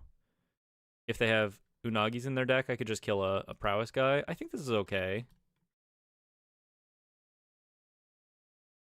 Draw a Fungus. That's chill with me. Let's go for that. Threaten to get back a Cauldron next turn. Day of Judgment. Day of Judgment on my Fungus? Yo. Okay. What? Day of Judgment on the Fungus. This game's been weird. I'm kind of surprised they didn't keep the Unagi on top. Maybe I just start firing off the Bossing Say here.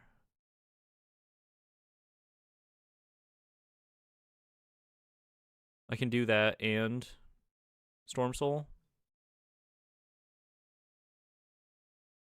I think that makes sense to me. Target the Prairie.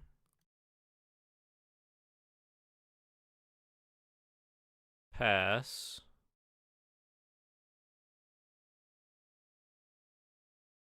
What a weird game. I know I'm partly contributing to that being on a weird deck here. But Day of Judgment on a single Insidious Fungus killing off their own monk. Hits me for 3. Really curious to know what's in their hand. Goes for a map. Jeskai Rev on top. Okay. That's pretty good. 2, 3. 1, 2, 3, 4, 5, 6, 7, 8, 9 mana available to them. Bring back a Ridgeline.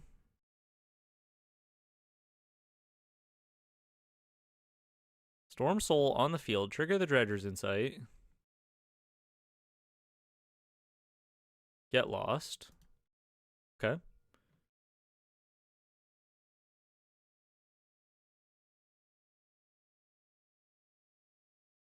Let's play a Vinestalk.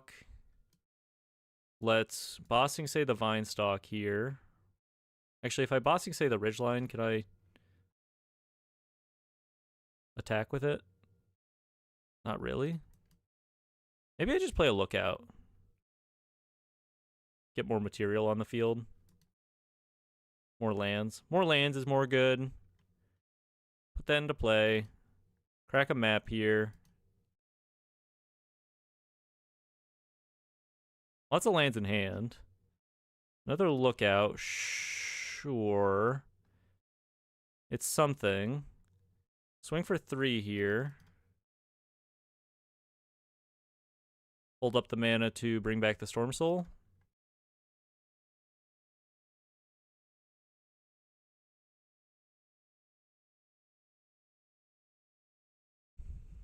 Day of Judgment. Okay. Sure.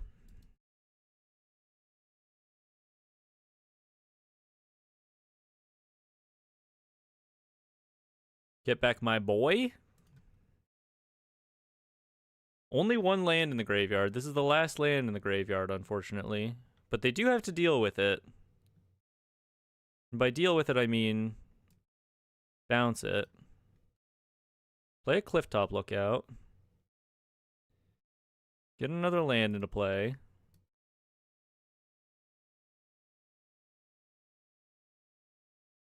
What up, DPO? Check out the description, brother. This is 4-color Mechan Cauldron.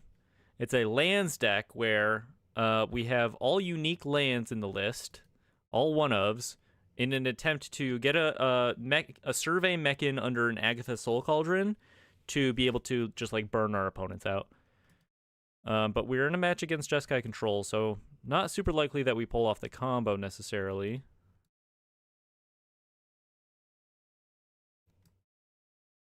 Much grindier match we have on our hands here. Go for a Storm Soul.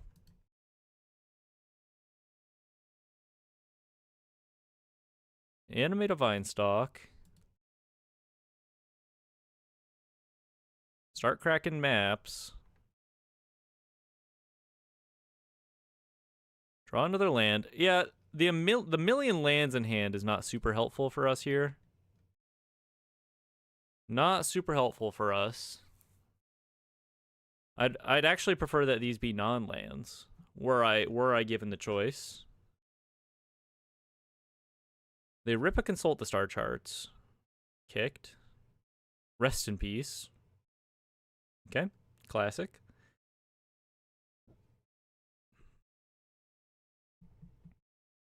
Classic. But do they have an answer for the Storm Soul? That's the question here. They do indeed, kind of. They bounce it. They bounce it. So, I don't know. They are drawing. They only have 18 cards left in their deck. But I feel like they'll be able to win. Probably, eventually. They're tapped out, which is kind of huge. We draw a Clifftop Lookout. Not the best top deck. Alright, I just gotta keep putting stuff on the board. Go gain a life off of a Blossoming Sands. Could be relevant. Activate Bossing Say. And then hold up the mana to activate a Vinestalk here. Kind of. Yeah, that's okay. I think I just pass it back.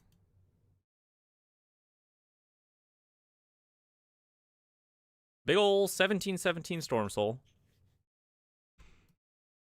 It is big ol'.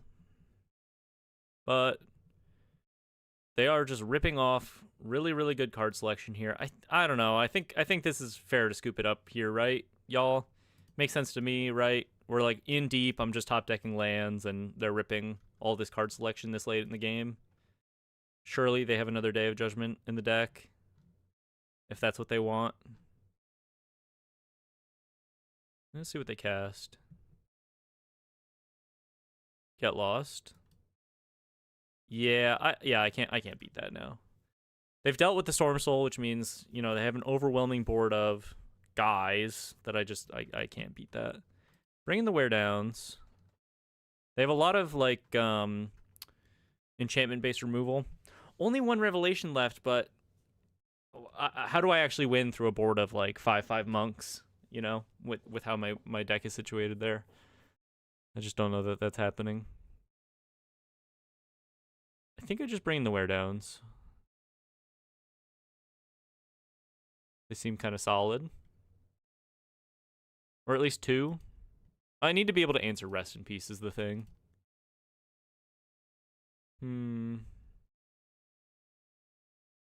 Maybe go down the tenders. They're kind of small potatoes in this matchup. IMO. Let's just assume this is going to go late game, right? There's no winning like really, really fast through what they're doing, at least based on what my build does. Let's just cut the worst top deck, probably. Pretty good hand.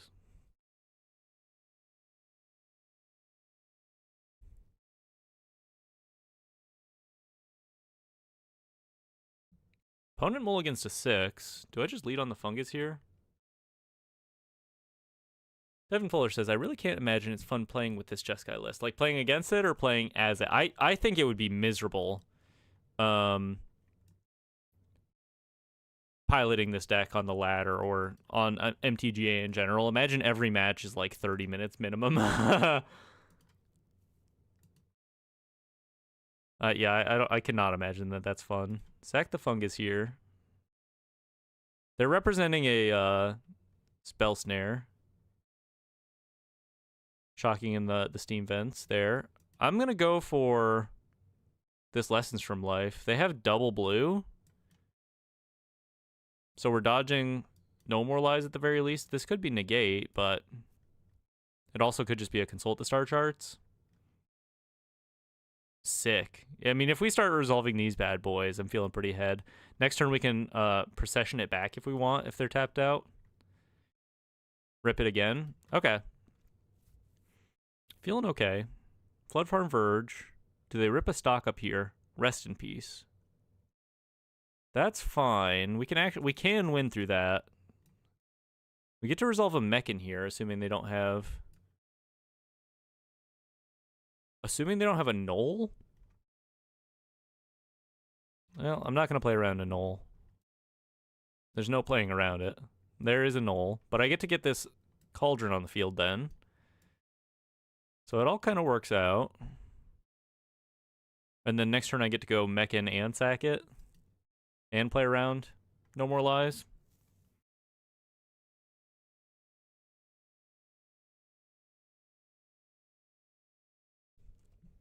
Seam Rip.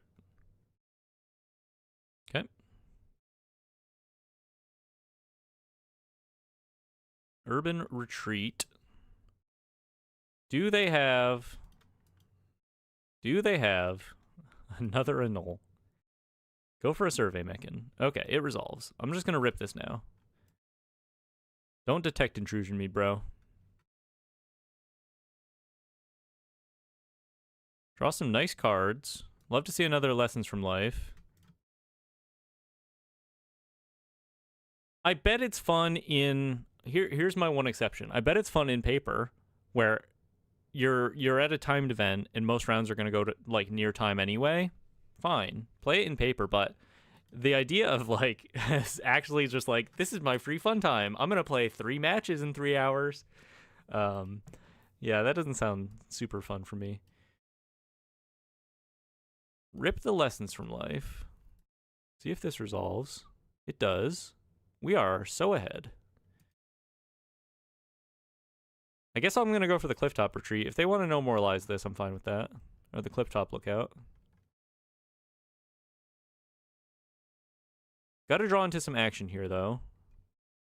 Hidden Adventures in. Play a town. Not really. Mutant Town. All right, folks. Well, we have successfully put 10 unique lands on the battlefield. That's step 1. Step 2, somehow figure out how to win. Fungus is a good draw to be able to get the Cauldron back. 2 Mechans in exile, unfortunately. Let's just cast another Lessons from Life. Double Wear Down, huge. Let's put the Pit of Offerings into play, not super relevant. See if they have a Spell Snare, I guess.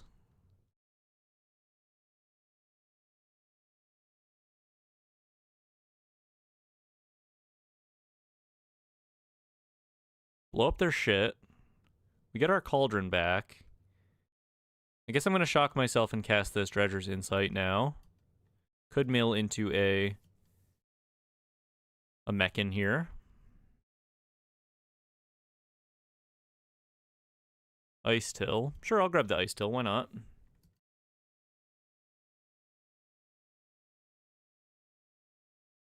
I guess I just pass here. Well, I hit them and then pass. Might as well exile the Clifftop Lookout for a little extra damage, perhaps.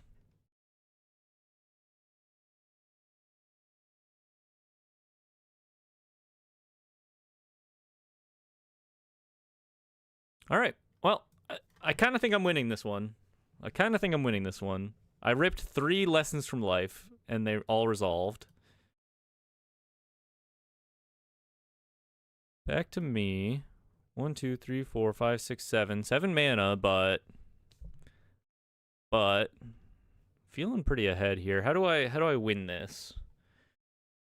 We go Dredger's Insight and mill into a Mechan, and I'm pretty likely to win that game, maybe.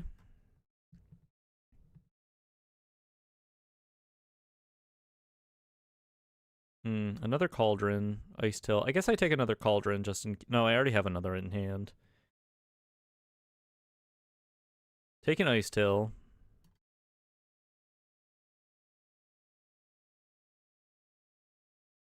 Play an Ice Till. Let's try to mill into a Mechan here. Land from the graveyard. There's my friend Storm Soul. So maybe that's the new plan. Unfortunately, I put another land in the graveyard. That could have been bad for a second. No worries. Hit them for 2. See if they have the Rev. We get to cast a Fungus. If I cast the Fungus, do I get to do everything else I want? Yes. I get to sack it as well. Okay. Cast a Fungus. Pass it back to you. All right. Just bury your opponents in lands. I think that's kind of the idea here.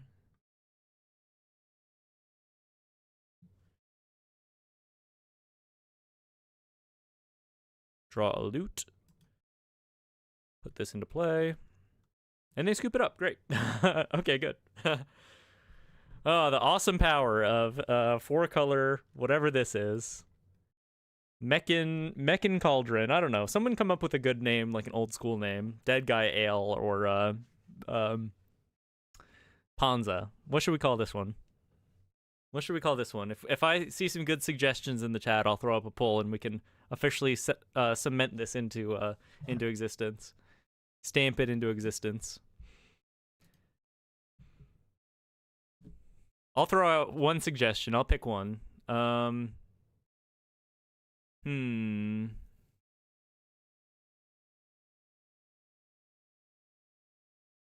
What's a cute, comical name for this dumb list that plays a bunch of unique lands?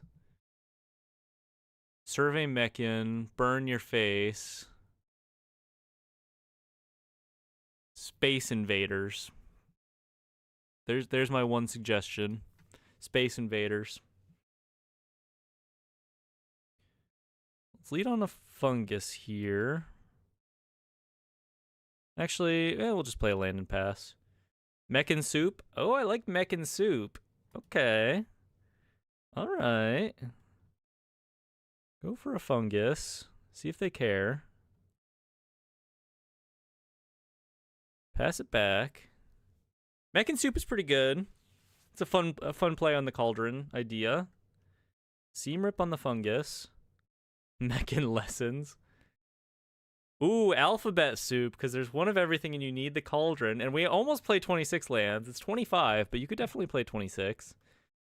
Go for the Dredger's Insight here, see if they care about this. I like Alphabet Soup. That's pretty good. That's pretty good. Because it's one of everything and you need the Cauldron. Mill into our Storm Soul. Love to see it. I think I'm going to grab the Ridgeline here, though.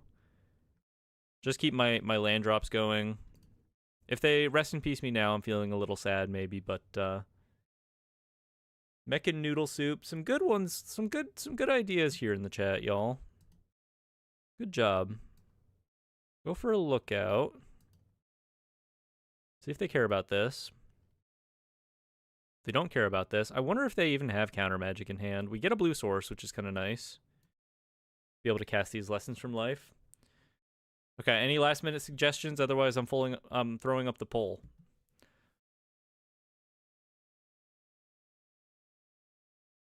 Go for a Dredger's Insight. But isn't needing one of each land already part of it being Mechan? That's true. Insidious Fungus. I'm gonna grab that.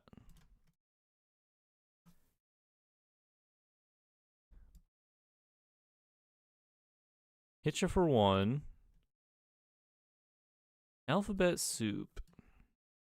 Mechan Soup. It's all good. It's all pretty good. Space Invaders. They're all good suggestions.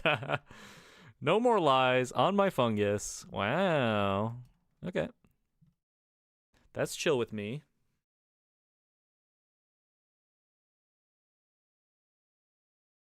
Steam Vents. So 1, 2, 3, 4, 5, 6, 7. I mean, I'm just going to reanimate the Storm Soul here, no? They're stuck on 5 lands, too?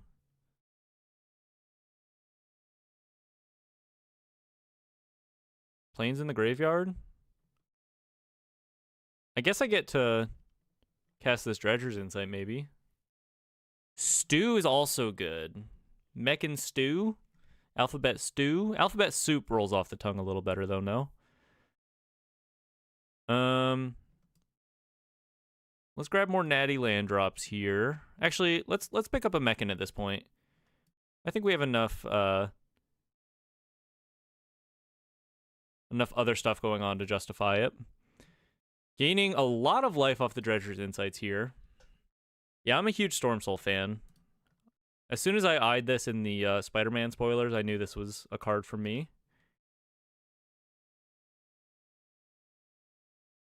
And the fact that it brings back a land, too, is kind of crazy. Gain 3 more life. Aang's Iceberg, fine. Fine. I don't think my opponent's winning this one. They maybe had a chance before, but no longer. We draw an Ice Still Explorer. Okay. Go crazy on it. Get lost. Okay. RIP in peace. Enjoy your cards, nerd.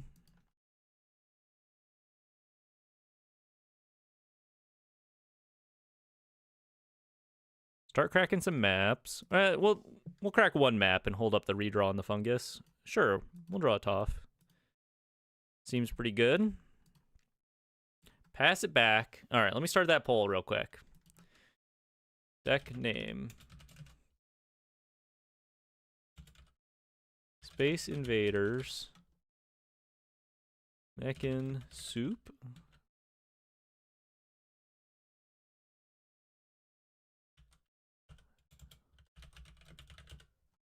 Alphabet Soup. I do like Mechan lessons. All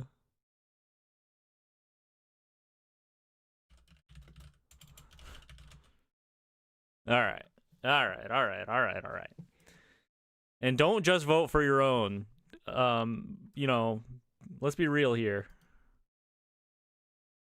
Vote for the best one. Bounce my Storm Soul.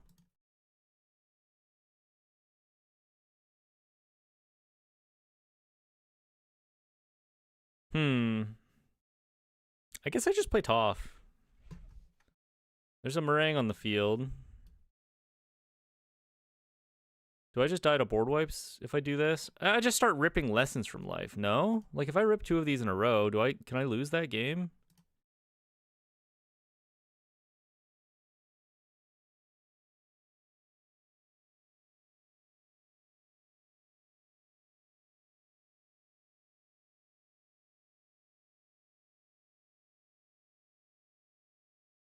I guess I'm not getting the Storm Soul back on the field. On the other hand,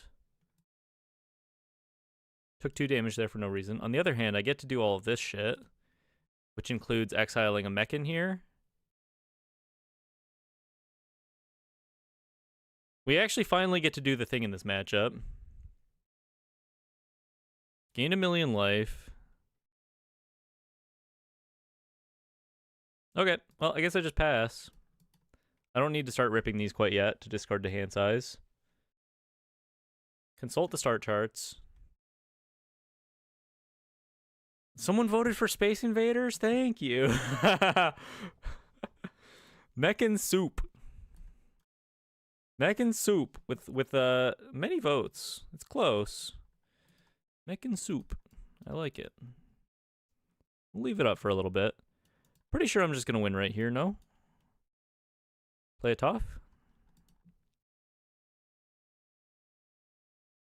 Get back in Auroral Procession. It doesn't really matter what we get rid of here. Why not? Get rid of a loot. Actually, we get to do the extra disgusting thing. Okay. Cast the Auroral Procession. Get back a wear down. I don't know. It doesn't really matter.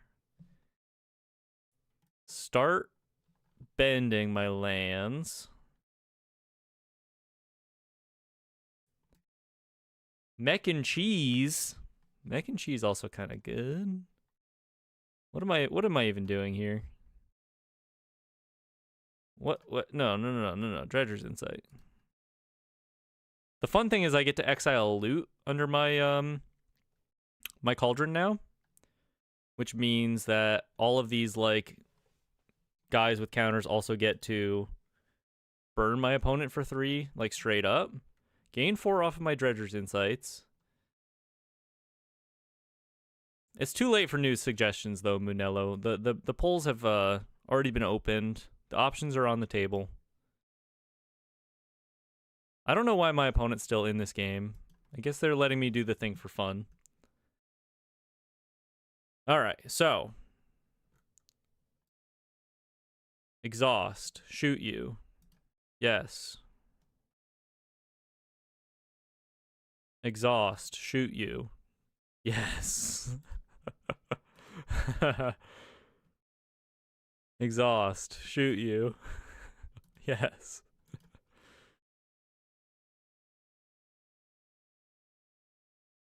Can I? No. Okay. All right. They scoop it up. All right. GG. 2-1. 2-1. 5-12. A little longer than my streams usually go, but I kind of feel like we have to see this one out now. It's been a pretty good run. Mechan Soup. Mechan Soup. Yeah, okay. I'm down. Mechan Soup it is. End poll. Henceforth, this list shall be known as Mechan Soup. Thank you for your participation.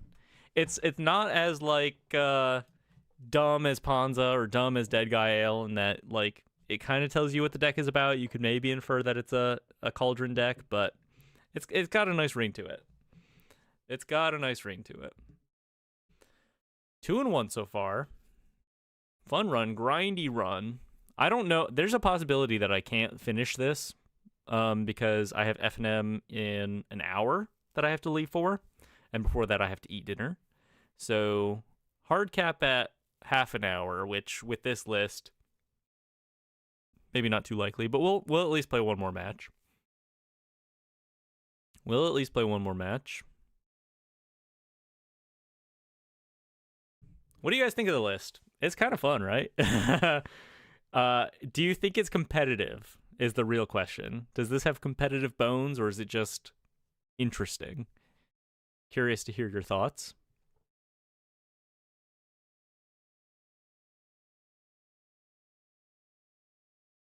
Three more Jeskai controlled matchups. No. No.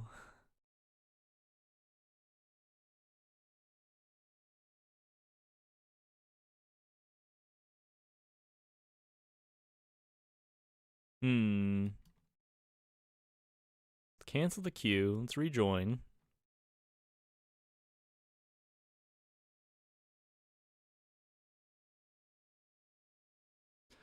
Curious to hear your thoughts, folks. Also, tell me if you're going to F&M tonight, if you haven't already. Also curious to hear your thoughts on FNM and Paper Magic and whatnot. It's the lifeblood of the game, I believe. Showing up at your LGS, hanging out with the acquaintances that you see every week.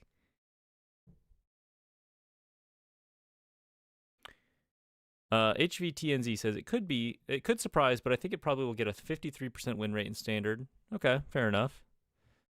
Munella says it seems strong in slow matchups for sure. Hard agree for sure. Once we like the top end is pretty crazy once we get there. It's just surviving to that point is kind of the important bit. Depot says I think rogue decks always have that surprise edge. No, Meticulous Archive. No. Okay. I'm gonna get the Cauldron on the field then. Oh, Lord. Here we go again. Munello, why'd you have to say anything, dog? But I hard agree. Rogue decks always have that surprise edge, Depot. That's why I'm kind of a rogue guy. Kind of a rogue guy, you know? Stuck at the airport, missing FNM. Sorry to hear that. Glad you're here with us anyway. Guess I give up the fungus here. Perhaps this is premature. It was a bit of a beater.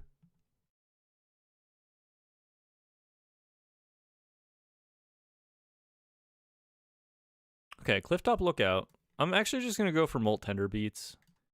Play around No More Lies for a little bit. I have the lands in hand to be able to do so. And they might actually counter a Clifftop Lookout, no?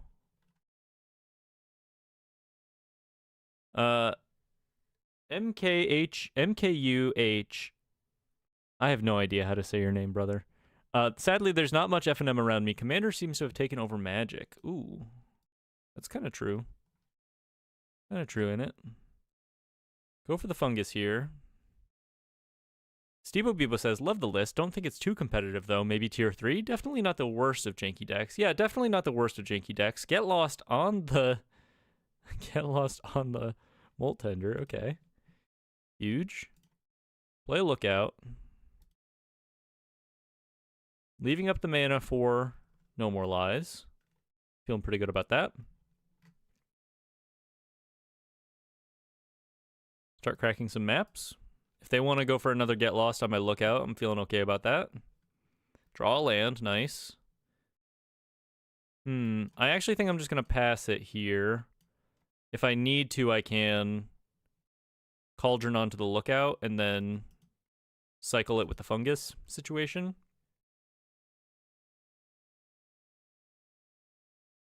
Go for the Cauldron.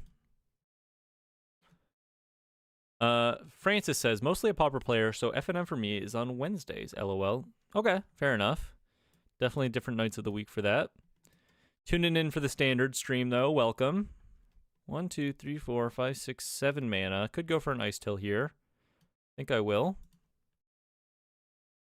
Maybe mill into some more material.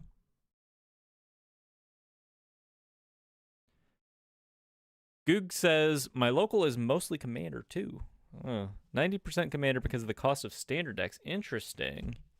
You think that's the reason, the cost of Standard decks? I'm playing either...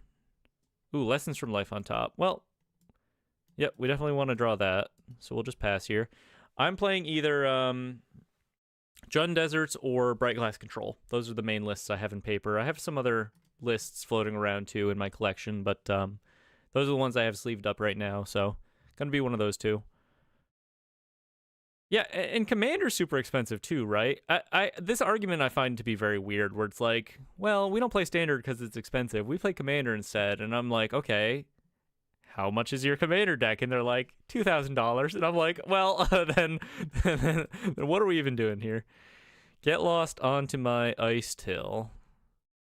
I guess it makes sense to just Cauldron onto it. Oh no, I don't have any targets for the Cauldron. Womp womp. I could have thought ahead there, actually. If I mapped onto the Ice Till, got a counter on it, I would have been able to sack it to the Insidious Fungus ability. Yeah, maybe a bit of a misplay there. Just keep swinging for 2 here, I think. HVTNZ says, I play pre-modern and the prices are not friendly. Really? I've heard it's like not too bad, and often like stores will allow you to proxy decks in pre-modern, which makes sense to me. Especially as a newer format, people probably just don't own the cards. I'm pretty curious to check that out, but I have no nostalgia for those older formats really, so at the same time, I might never. I don't know. Let's go for the Molt Tender here. Go for a map on the Tendy. Clifftop Lookout. We'll skip on that. But now we have 2 guys that we can sack with the Fungus ability if we need to. Presenting kind of an annoying little board for my opponent here, at the very least. No cards in hand. They have quite a few, but I am kind of beating down. Ultima. Well, that ruins everything. Redraw off the Lookout here. Exile your Consult the Star Charts. RIP. I guess I start hitting them with my man lands. Draw another Fungus. Play the Dredger's Insight first. Not great. I think I might hold on to the Bivouac for a little while. In case I draw a Toph, I'll have material to discard. Hitcha for 3. Might as well play a Fungus. I doubt they're gonna do anything about it.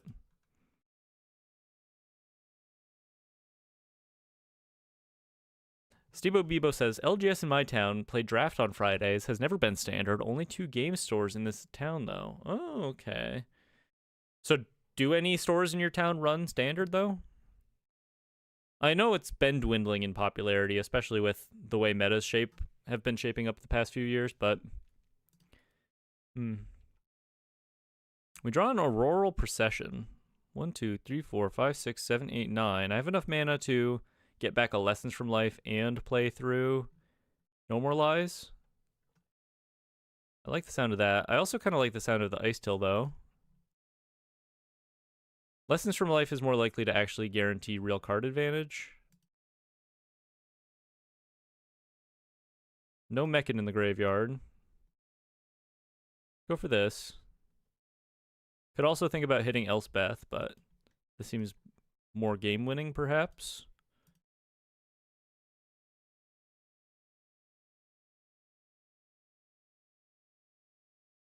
We draw into a Mechan. Okay, put the Bivouac into play. I guess we put a Blossoming Sands into play.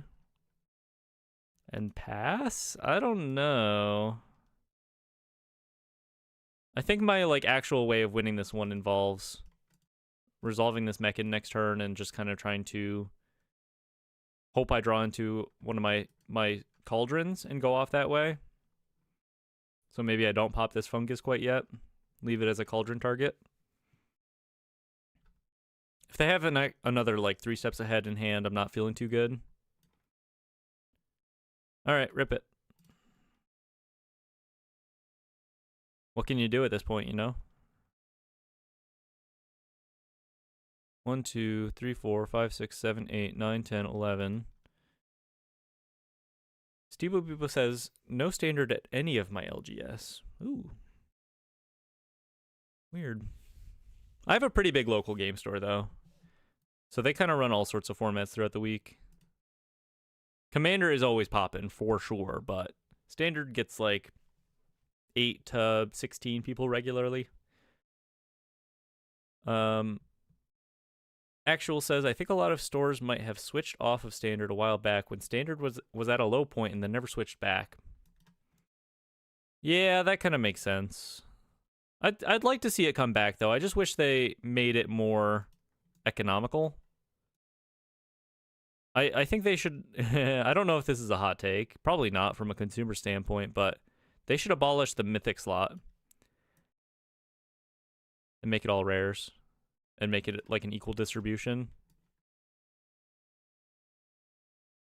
just as likely to pull a Badgermole Cub as a shock land or whatever, and then I feel like that solves quite a lot of the inflation of prices. Things would still be kind of expensive, but pulling packs would feel a lot better if your odds of like pulling the best cards in Standard increased that much.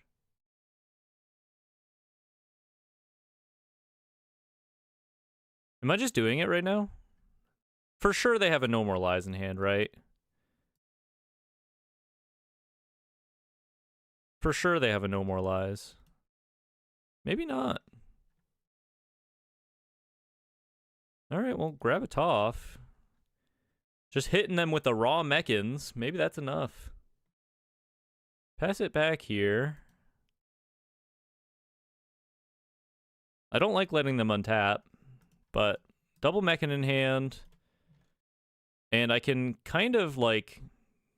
I can Toph into the Procession into Soul Cauldron next turn to extend all of this if they don't have any real action. Appreciate you stopping by, HVTNZ. Thanks for hanging out. Hope you have a nice weekend. I'll see you later. Cast the stock up.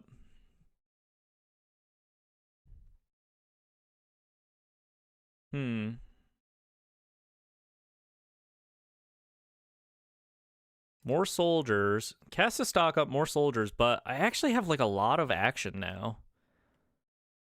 I think I get to sack the fungus. Putting another land into play, I think kind of relevant.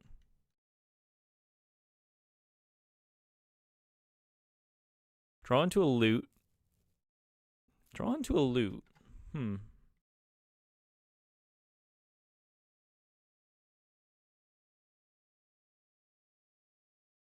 Draw a card. Storm Soul.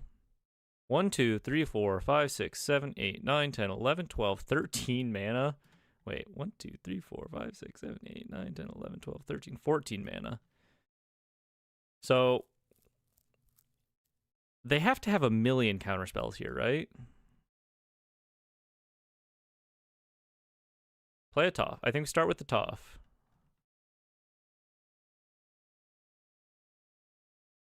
Discard. Okay, grab the Procession. Discard a Storm Soul. I think I have this game, no? Discard a Storm Soul. Go for the Procession. Pick up the Cauldron. Doesn't really matter what I target here. 1, 2, 3, 4, 5, 6, 7, 8 mana still available. I guess if they have to have a hard counter for this Cauldron right now, but even then, I think I might survive till the next turn. Go for the Cauldron. Earthbend more lands.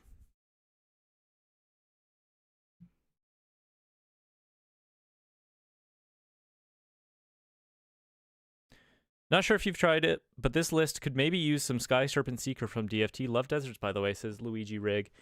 I completely forgot about that card. I had it in my very, very original draft months ago, and it was pretty cool. Yeah, it's definitely worth testing. The fact that it just straight up grabs 2 lands is pretty sick. It's a little expensive, but trades with Slickshot show-offs and whatnot, maybe. Thanks for the suggestion. That could be worth testing for sure. Well, Demolition Field is kind of a good sign here, huh?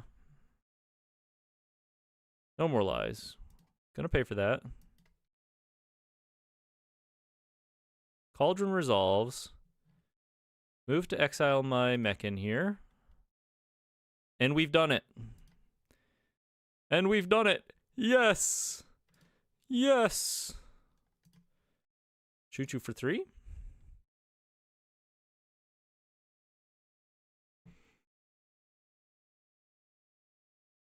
Shoot you for 3. All right. Game 1 against Azorius Control. Looking pretty good. Looking pretty good. Into the sideboard. Let's bring in the wear downs. Plan for their rest in pieces. Go down the Molt Tenders again. Run it back. It kind of became my pet card on a super janky Sultai mid-range list. Do you think it would be more legitimately playable if it was like 3 mana to exhaust it?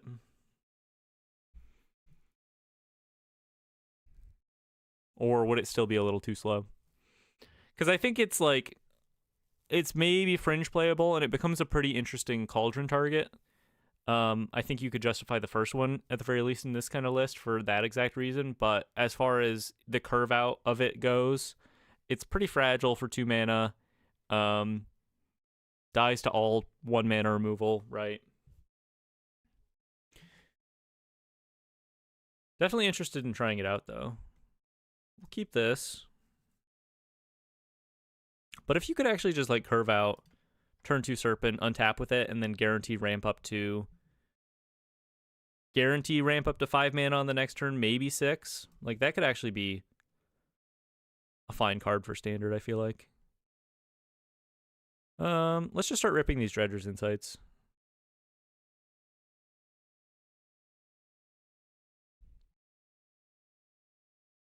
It would be better for sure, but playable is a bit of a stretch. Maybe, yeah. At baseline, just a 2 mana 1/1 Death Touch. I don't know. Kind of seems almost comparable to like the Lockmare at that point. Pretty different, but comparable maybe. Let's pick up the Mechan here. I think we're good on lands. Eventually, just casting these Mechans has proved to be pretty good. We have a Cauldron in hand.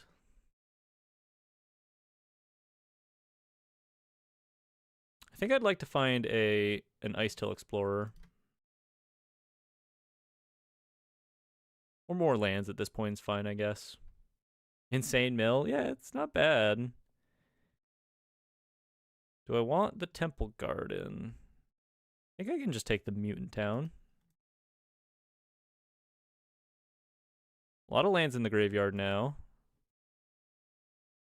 2 Cauldrons down. That's maybe not the best. Maybe I should have thought about taking a Cauldron there. I'm just going to keep hitting my land drops. I think that's okay. Let's play around No More Lies as best as we can. Actual says, would love for Lockmare to be a standard playable card. I had so much fun with it at the pre-release. Yeah, what would it take? Just a better base stats? It enters as like a 1/2, right? Doesn't feel so good. Let's go for the Cauldron here. They might just hard counter this. Leave me with 1 Cauldron left in the deck. They do hard counter it. I think I'm okay with that, though. 1 Cauldron left, and I'm not doing anything else this turn, but they're not really doing anything. And they're stuck on mana? That's kind of nice. Let's just keep playing land go.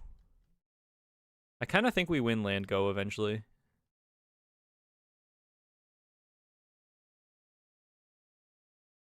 We have a lot of utility lands. Survey Mechan. Okay, I'm going to go for the Mechan now. You can pay for a No More Lies. If they counter it, they counter it. Resolve. So I can go for the Mechan, which is nice.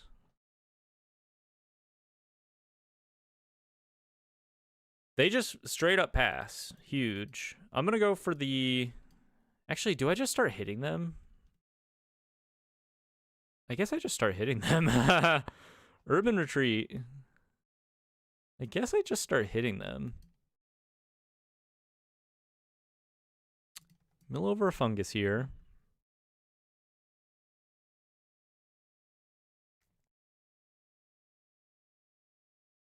Munello says, I thought Lockmare was pretty reasonable. Steve Obibo, gonna try Lockmare in planar standard tourney this weekend. The top end's very good, and if you don't immediately answer it, it does get, like, it does seem kind of absurd. At the same time, it enters and doesn't do anything. I don't know. Speaking of not doing anything, my opponent is not doing anything and actually moving to discard to hand size. What is that about? Is this just kind of like a who blinks first kind of situation? I don't want to give them extra draws with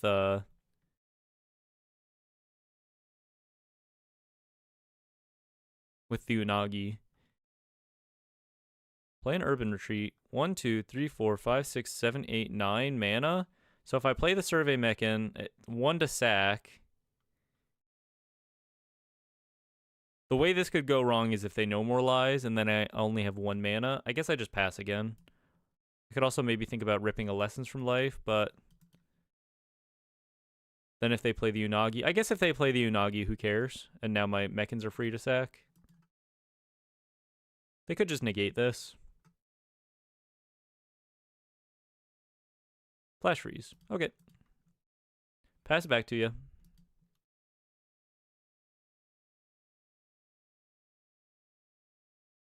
I mean, you don't even tap the Lockmare IMO. Makes the big difference. I think it's a relatively solid card. It's one of those cards that I look at it and say, this would be great in a standard that is not this standard. But I don't know. Turn 2, like, kind of not do a whole lot. It's not a great turn 2 play, right? I do like the Ice-Till Explorer draw.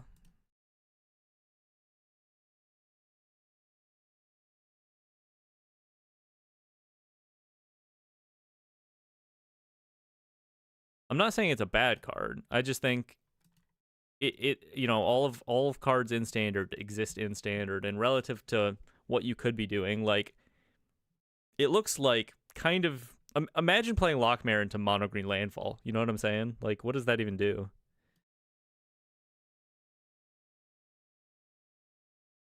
One, 2, 3, 4, 5, 6, 7, 8, 9. All right, we'll keep this up, I guess. Slowly whittle away with my Mechans.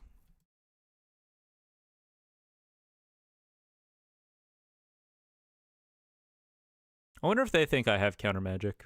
Probably not, right? We draw another land. So maybe I start firing up the Vinestalk here. Now I can sack my Mechans for free. I guess they could get lost a Vinestalk. Perhaps a reason not to do this.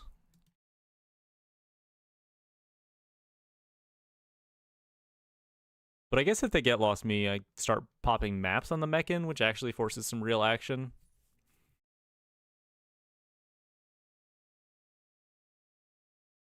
Okay.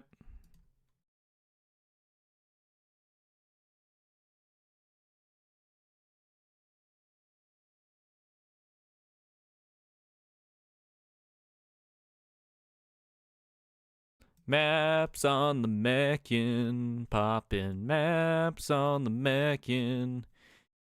It's a 3/5 Mechan with hexproof. It's maps on the Mechan. 3/5 Survey Mechan. You gotta kill the Mechan now.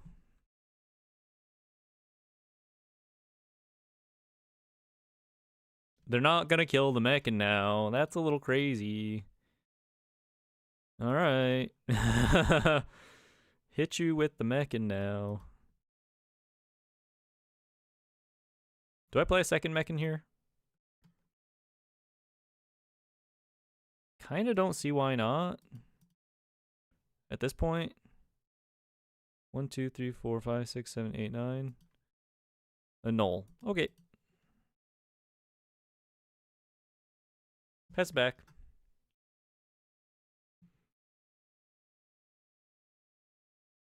Yeah, enter the battlefield as king, and Ice-Till gets away with it too, right? Because it's like, you get to immediately do the thing when it enters, if you're smart about it. So it essentially reads ETB, play an extra land from your hand.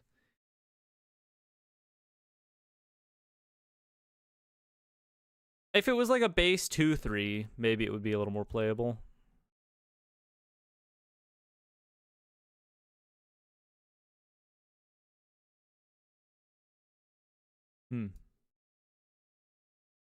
Yeah, they could think I'm on counter magic, right? Maybe not the most unrealistic possibility, really, even too.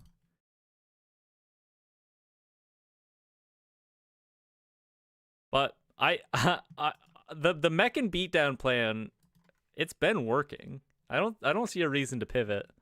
I'm not gonna play the Cauldron. Dies to Ultima. I'm just gonna keep doing this. Basically putting them in a position where I get to, like, if they put Ultima on the stack, they can't flash in a Unagi in response to me sacking this, you know what I mean? Without also, like, killing off their Unagi and wasting their whole shit. So I kind of feel like this is the strat. Giving me maps, perhaps a blunder ultimately. Ultima. Okay. They could have a detect intrusion here, maybe.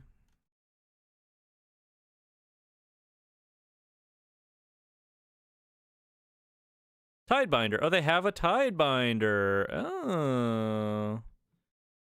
Okay. Well, unfortunately, we are now left with nothing. Play a Cauldron. See if this resolves. It does not. Okay. Well, pass it back to you. Hold on to the land in case we draw an Ice Tail. Mr. Lucky says, I think they literally had 4 get lost, 3 counters. Yeah, it kind of felt like that's like just kind of a no action hand. Finally resolves an Elspeth. Well, it's all crumbling. I was doing my little sing song, and maybe that was bad luck ultimately. Demolition Field. They're eyeing my shit. No basics left in my deck. Maybe an island? Sandman will solve this, perhaps. Perhaps. The Wear Down's looking a little less good in this matchup compared to the previous Jeskai control list. Draw land. Huge. Pass. Well, they are at 8. Elspeth on the field. They're turning to violence here. Double maps.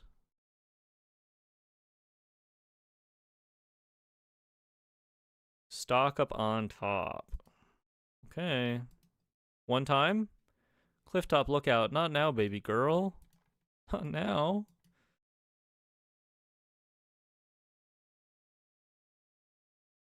Do I scoop?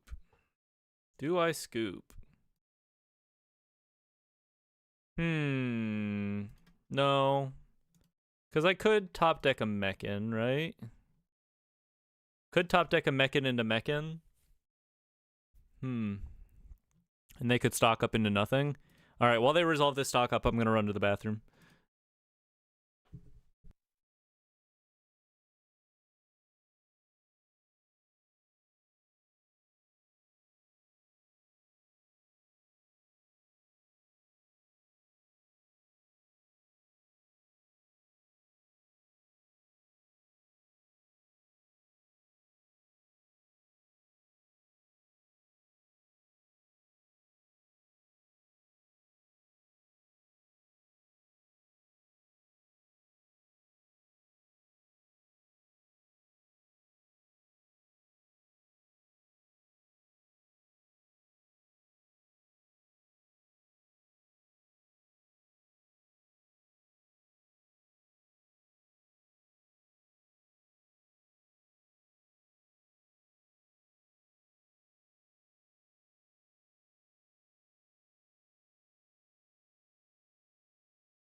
Am I dead? Not dead. Not dead. Hey, lessons from life. Surely this will resolve.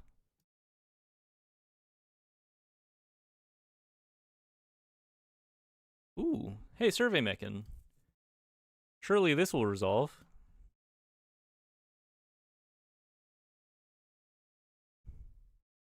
Okay. Rip it. Don't Tidebinder me, bro.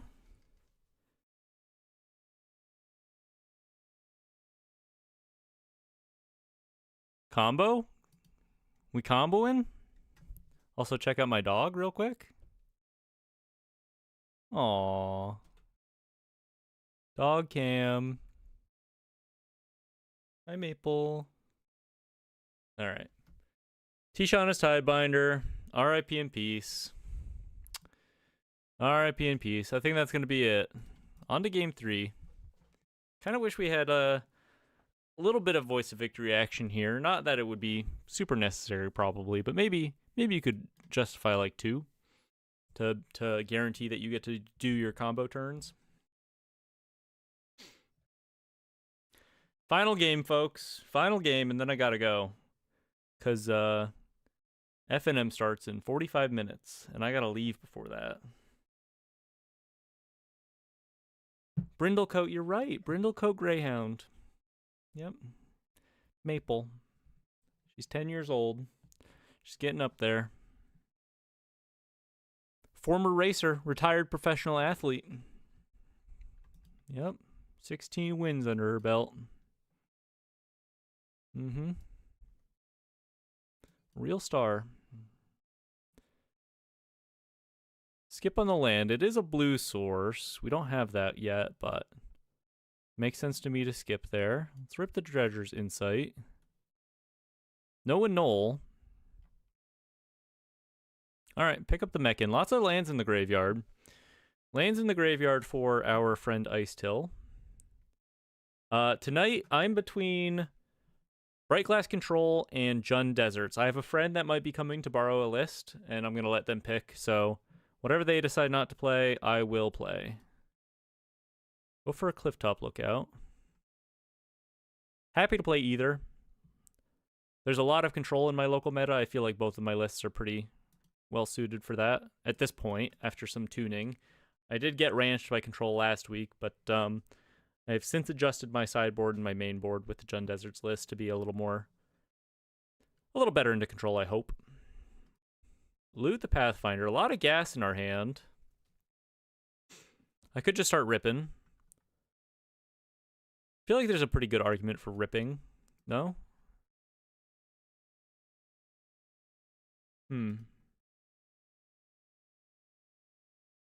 It'd be pretty funny to just rip the loot. I'm gonna go for this. See if they have anything. They could have nothing. It resolves? Huge. Okay. I'm gonna pass. I'm not gonna play into a board wipe here with my fungus. I think I'd rather just try to get some value out of it. Demolition Field on the Bossing Say. I believe I have basics left. Grab an island here. I don't think white mana does anything here. Maybe just the loot. Yeah, maybe ripping the loot was right in retrospect, but I think I'm pretty happy with resolving a Lessons from Life there too.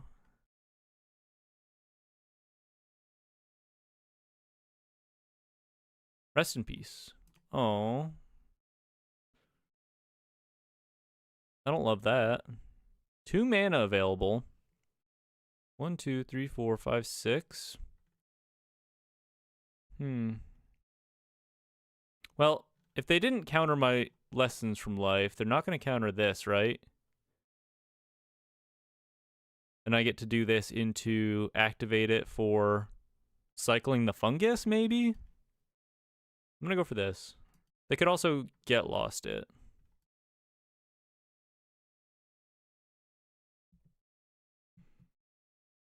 Flash freeze. Okay.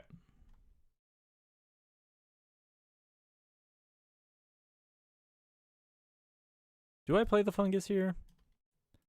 Do they even have board wipes left in their deck? I don't know. They probably did bring in board wipes with the Survey Mech and Beatdown being such a threat last game. Get lost on the fungus. Huge. That's fine. I'm like totally A-okay with that. I have the wear down. Start cracking some maps here. Trying to hit some land drops. Skip on the wear down here. That's probably pretty telling.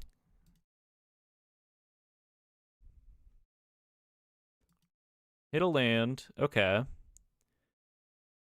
Now I guess I just wear down the Rest in Peace here. Get this out of my hand. Negate? Oh, they really want to fight me over this. I'll fight. I have another fungus in hand. Play a land, start hitting ya. And we'll leave that in case I draw a Toph, I guess. And now I'm in a position where I can play through No More Lies again. 7 mana kind of being the key spot for us. Wow, rips a main phase, consult the star charts. Okay, well, I'm going for the lessons from life then.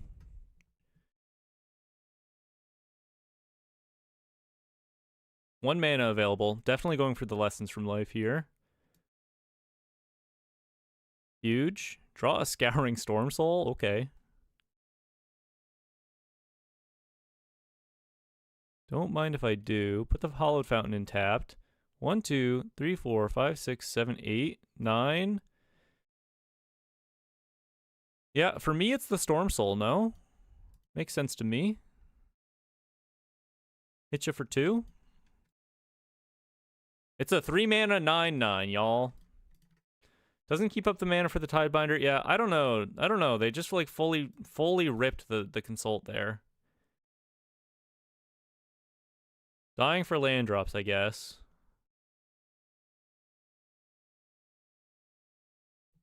Luigi Rig says, I might build the Deserts deck for a friend since it's a bit more budget friendly. Do you have the list somewhere? Not off the top of my sphere, but if you take a look in my like YouTube videos, and like all of my deck lists are in the description to my videos. I really need to change from Scryfall to a different like deck, like online deck list website, because you can't like look at my profile and see all of the deck lists I've posted into Scryfall for some reason. It seems like a weird like short site for the service, I feel like. Essentially, it's like for personal use, you know?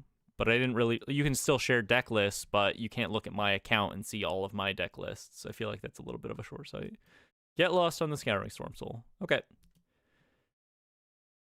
1, 2, 3, 4, 5, 6, 7, 8, 9 mana. I can return this and cast a Lessons from Life if I want to, but I think I'd rather just go for the maps here.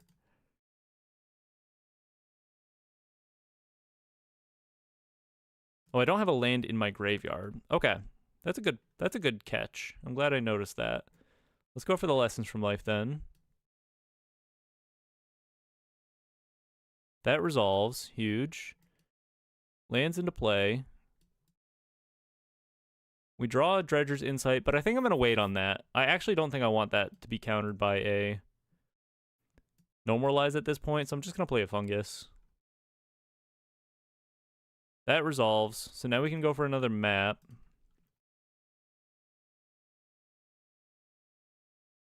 Okay, we're going crazy. Legacy streamer I watch always praises Moxfield for storing decks. Yes. I think that's what I'll probably switch to. I hear good things. Toph. Toph lets us put a land in the graveyard for the Storm Soul. And we get back a Lessons from Life. That's kind of disgusting.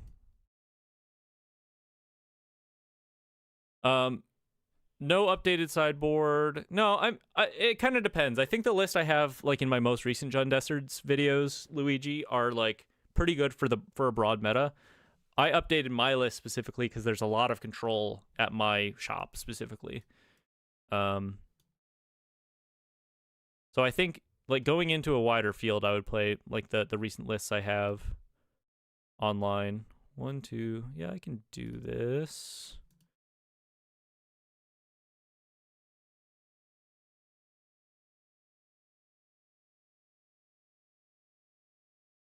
There's a Cauldron. Oh, I already have a Cauldron. I'm just straight up winning, right? They have 3 cards in hand, and they're not like doing anything about any of this.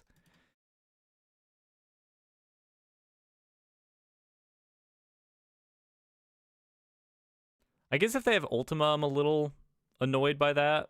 Like a little bit, but not that much. I don't know. If they Ultima me, I won't untap with the Storm Soul, but at the same time, that's like down a card and I have ways to win without combat next turn.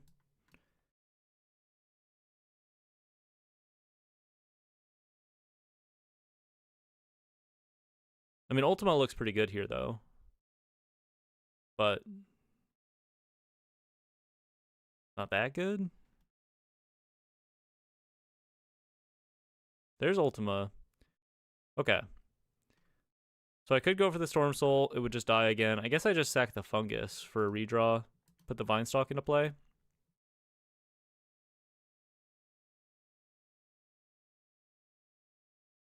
Another Mechan, I think, simplifies things a little bit here. 1, 2, 3, 4, 5, 6, 7, 8, 9, 10, 11. Another Toph also, I think, simplifies things. They only have 3 mana. So we go Toph. We discard a Lookout. Let's get the Auroral Procession. I think that's probably just the best thing to grab. Go for the Mechan. Earthbend, a Pit of Offerings. It doesn't super matter. They annul this. That's fine. Do they have another counter for this Cauldron, though?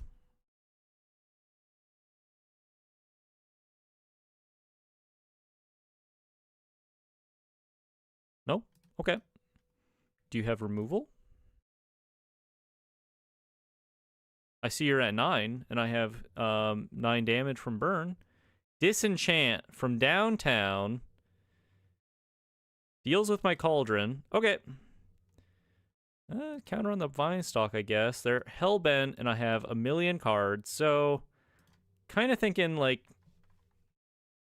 all said and done, I think I'm still winning this, no? They have a Demolition Field. They can manage my Vine Stalk, but I think they just died to a flurry of Earthbent lands. Plus, I just have the combo again in hand. Demolition Field. All right, folks. Fun run. Appreciate you hanging out with me for the run. Ooh, I'm getting a little tired. This has been my longest stream yet. Hopefully it was a good one. Hopefully you had fun hanging out here the whole time. Munello, bro, you were here for like all 4 hours. Appreciate you, dog. Appreciate you.